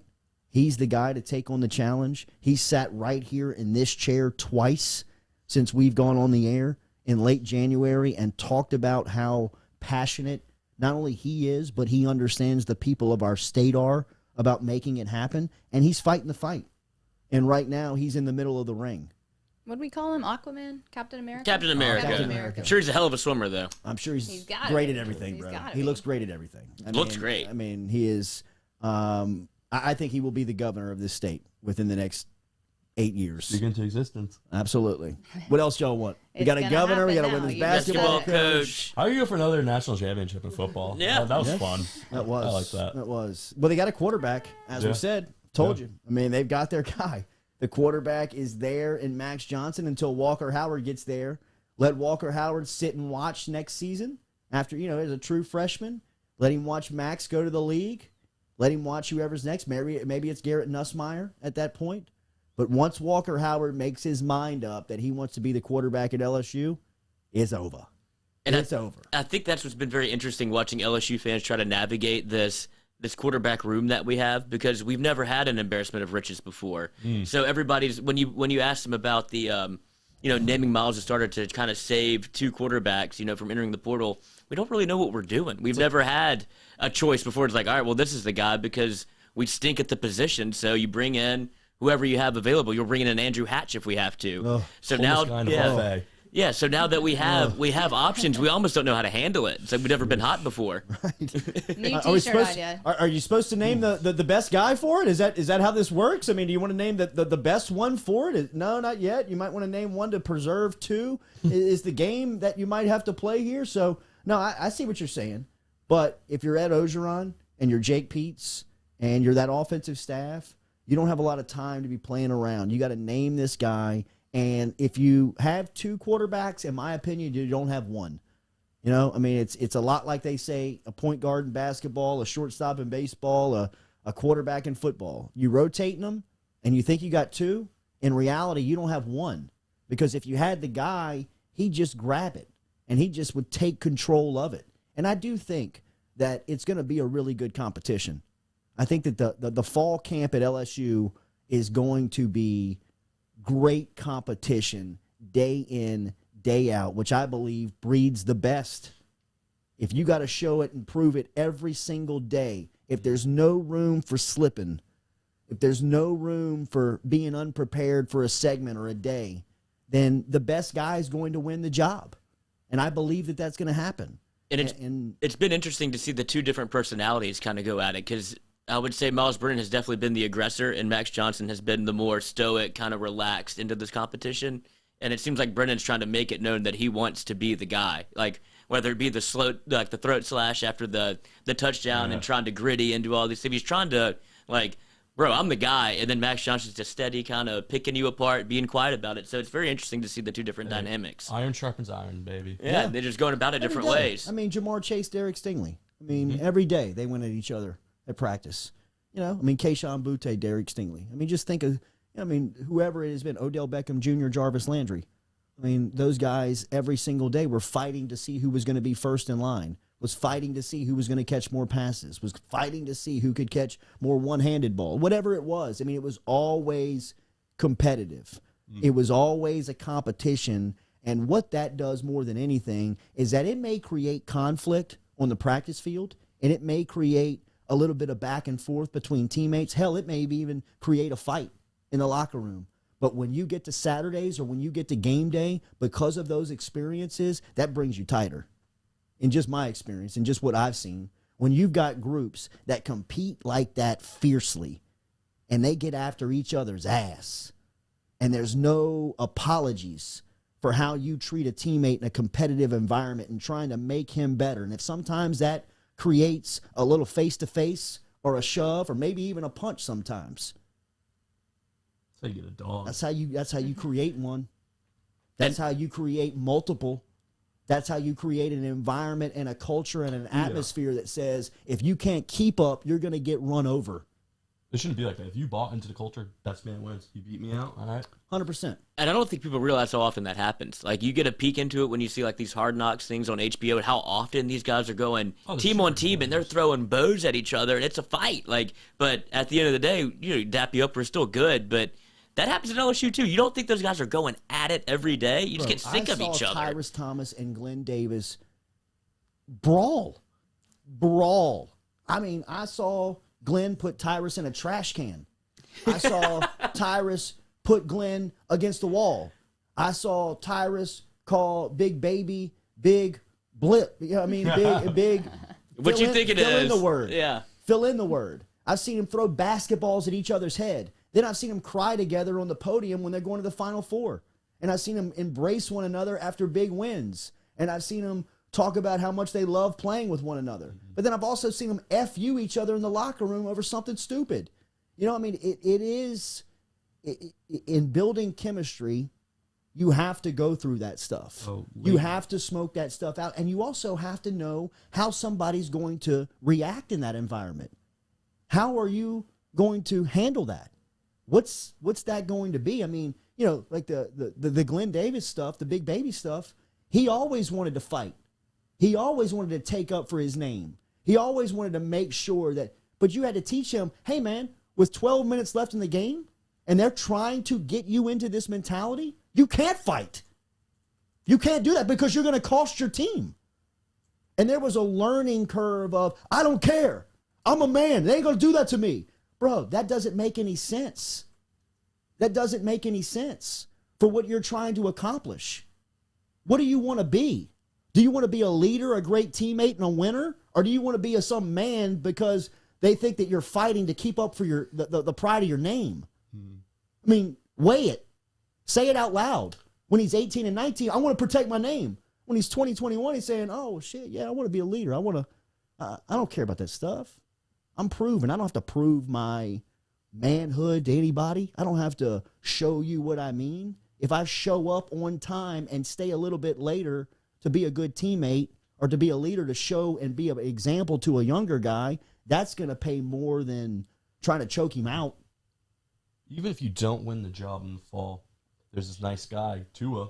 You know, he did the right thing, fall every day in practice. Next thing you know, you get to start. You talking about Mac Jones? Or I'm just saying, if you don't win the starting job, there's always probability. A couple years ago. Second half, winning ball for national championship. If you don't win it now, you do the right thing every single day, shot could come. Absolutely. And set the world on fire. I think if you have that mindset and if you have that approach where, say, as a quarterback, you prepare every single day like the starter or as if you are the starter, your day's coming. Yeah. Your day will come, and it's going to come in a moment like, in my opinion, like Tungavaloa's did. Or to Cardell Jones. Cardell Jones. He's twice in the college football playoff era. But just there's so many examples. I mean, the even Johnson, when, you know, he waited for his shot, went into the swamp, everyone called it off. He said, shit, this is my turn. I mean, even like you could go all the way back to like Lou Gehrig. You know what I mean? People tell the Wally Pipp story. We were telling it. I mean, Bill Belichick told it one to Wes Welker. You ever heard of Wally Pipp? Way to compete. Welker's like, huh? You ever heard of a guy named Wally Pipp? He's like, no. Who's that? He's like, he was the first baseman at the Yankees before Joe DiMaggio stepped in there. He's like, Welker's like, thinking out loud, like, Julian Edelman just returned a punt for a touchdown against the Eagles. He just replaced Welker. He said, that might have just happened on that punt return. You know, I mean, that's how that stuff happens. Julian Edelman. Look at that. I mean, that right there, you saw the New England Patriots brain trust say to themselves, we got the next guy. Get rid of Welker. Dog. Welker's expendable. Let him go to Denver. Absolutely. Let him be a free agent. If he becomes a free agent, we're not paying him. You know why? Because we got the next one. I mean, that's how you create culture, environment. You recruit. You create a standard of what you're recruiting. You let people know this is how we operate. Kim Mulkey will change the culture of the LSU women's basketball program in 72 hours, in 1 week. I promise you that. For all the stuff that's happening right now, that you go in there and laundry's on the locker room floor, or there's people showing up late, or there's stuff that's not done correctly, all that stuff will be smoked out within a week and understood that if it happens again, there's new personnel that will be here. Because that's how she operates. And she doesn't expect anything less. She has a standard that's set. Just like LSU football set a standard in 2000 with Nick Saban that has dipped into valleys at times, but it was such a strong culture that it's still, at times, you can revive that thing and pump it right back to life. LSU in 2019 felt like LSU in 2002. Lucky enough, I was able to see it from the organ. I saw it from the internal side of it. being around the basketball program at that time, watching the football program grow into a monster, and even saying, something's happening here, bro. I mean, like, they got way too much talent, way too many good coaches. Way too quickly. That are just hanging out. Those guys would never leave. John Brady would say it all the time. We'd be leaving the basketball off. They were all in the same building at that time. It didn't matter if you were the football coach, the basketball coach, the golf coach, or the women's, whatever it was. Everybody was in the same building. Saban and his crew never left. Jimbo Fisher, Derek Dooley, Will Muschamp, Adam Gase was on that last staff. I mean, there's names and people that Rick Trickett was an offensive line coach that very famously came through here. John Thompson came through here, defensive mind. Those guys would never leave the office because they didn't want to. They were creating a culture. They were creating an atmosphere that they would rather just stay there and talk football and talk about recruiting and talk about what's coming rather than go home. Yeah. And coaches have this reputation of they're not going home because they're up to no good. I saw it firsthand. Those coaches weren't going home because they couldn't leave the office because it was that good. I said this morning to Brody, do you think the culture has changed this year? I mean, It feels like it has. Man, talk about. It feels like it has. Last year was, I mean, that has to come from the top down, right? Yes, I mean, they had to not to throw shade at anybody, but I mean, I think there was kind of a feel of maybe I've arrived here and I'm a little bit more comfortable than I should be. Yes, from everyone. From everyone. Everyone. That's what I'm saying. Top down though, when you don't see Hollywood, we made it. Yeah, you don't see the guy roaming the halls the way you used to in 2019. Then it starts to fall from that. It's a precipice feeling of like, well, he's not here, I don't have to be here. And I think that is what makes Saban. That is what makes the Phil Jacksons. That is what makes. I'm trying to think of names of people. Gino Auriemma, Kim Mulkey. Yes, Belichick. I mean, the Derek Jeters. I mean, the people that can sustain a standard of production and excellence for a extended amount of time. Like I was having a conversation the other day with somebody that says, I think it's concerning that Ed Orgeron keeps referencing 2019, that he keeps going back and saying that he wants the 2019 offense or that he wants the Joe Brady effect. Do you ever hear guys like Urban Meyer talk about chasing some offensive coordinator that they had a couple of years ago or something that they were chasing during successful years? Well, maybe. I understand the argument, but I also do believe that Ed Orgeron understands that he's more of a CEO and a culture creator than he is a schemer, than an X and O guy, and that he found a formula with a certain type of personality that he's searching for. Yeah. But there's different ways to get there. But I think that, those personalities, the Kim Mulkeys of the world, the Nick Sabans of the world, and I think Saban is the greatest of all time to do it. I think at any level. There's never been a drop-off. It's just his consistent. I mean, bro, how easy would it be just to tap out for 3 months? Well, you see, with so much success. I mean, let me take this and go spend a month in Greece with my family. You know what I mean? And just either celebrate it or just kind of deflate for a little, decompress. Just kind of say, man, this was cool. I've done this. I've accomplished something. He never even takes the time to really even allow that to. I mean, all those stories of him recruiting on the national championship game buses and stuff like that. I mean, those are cool stories, but it's insight to what and how he ticks. He's just there's no little crevice or crack that you can sneak into and provide any type of distraction, really. And that is, to me, that is what is the most impressive piece about these personalities, about these top performers, about these consistent winners, is the discipline to get up and do it every day. Every single day.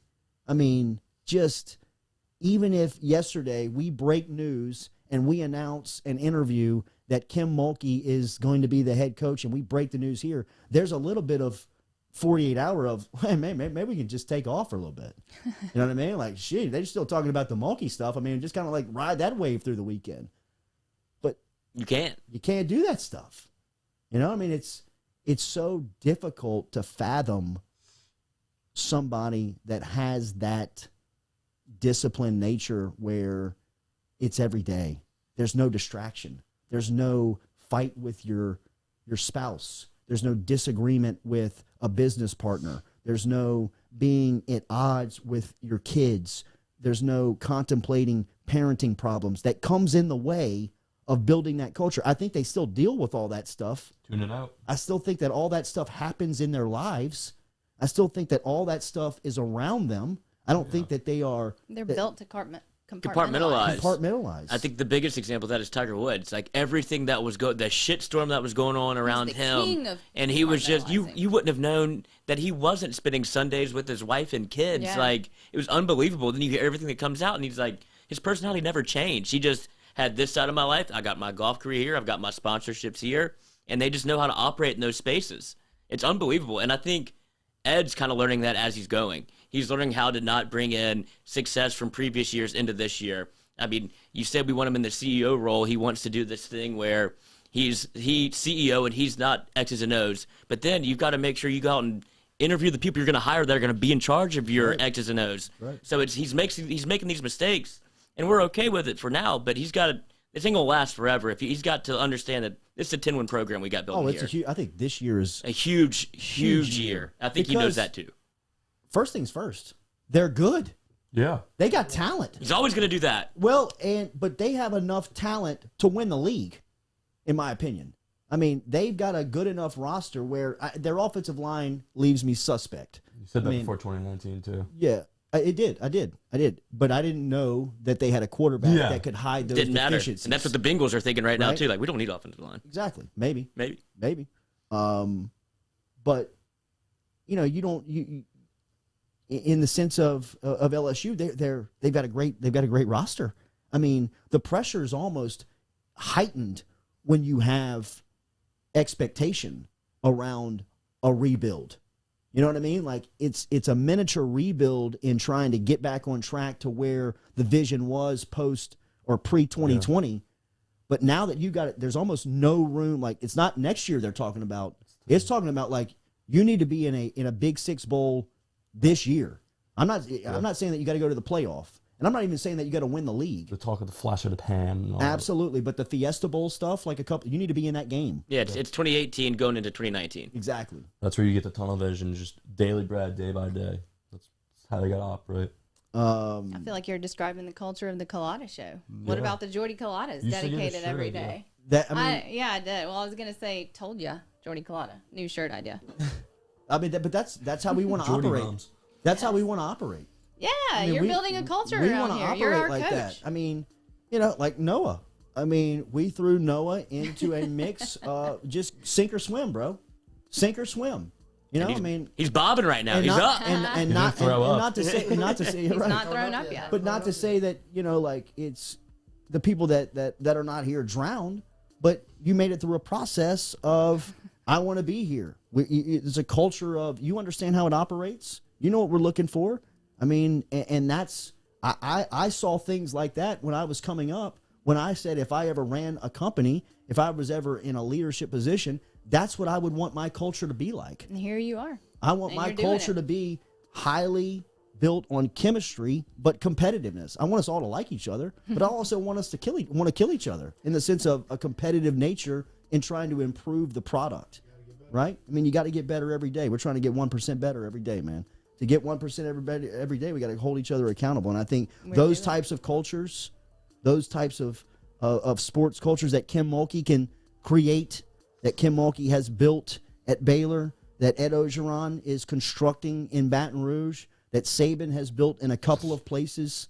Pat Summitt did that in Knoxville, Tennessee. Gino Auriemma has done that in Storrs, Connecticut. I mean, there are laundry lists of examples that we can turn and point to.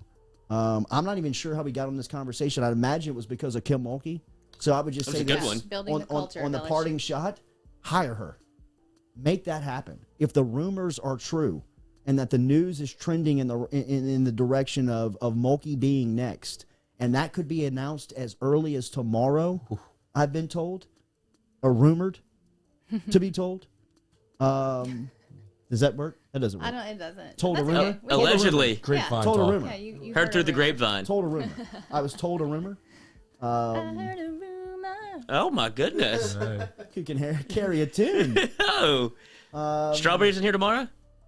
Strawberries in here tomorrow. I sent the strawberries, but Strawberries. I'll bring more. Strawberries should be in Waco by now. Oh. Should have but been we there should be Tuesday. celebrating with strawberries here Then tomorrow. strawberries you will have. And a little chow mein. Lloyd said he'll That's only right. eat strawberries until she signs a contract. That's right. Until she does, or Yeah. afterwards. No, until. Okay. So Yeah, her life is in my hands. No, my life is in her hands. his protein intake. A strawberry You will strict throw up diet. then. You'll Oh, throw well, up yeah. strawberries. So enjoy your Thursday. It is April 22nd. It is not April 21st again. We're still Trying to go real back in hard time, towards dude. I was just trying to get back. Tomorrow will be April 20th Oh, again. good. Keep moving forward, Lizzie. Enjoy your Wednesday. Hopefully, we have an afternoon Jay. If they announce Kim Mulkey as the coach, we are burning down on that Yeah. today. So hopefully, good news on the horizon. Enjoy your Thursday. We're back with you, as rumor told. If she signed.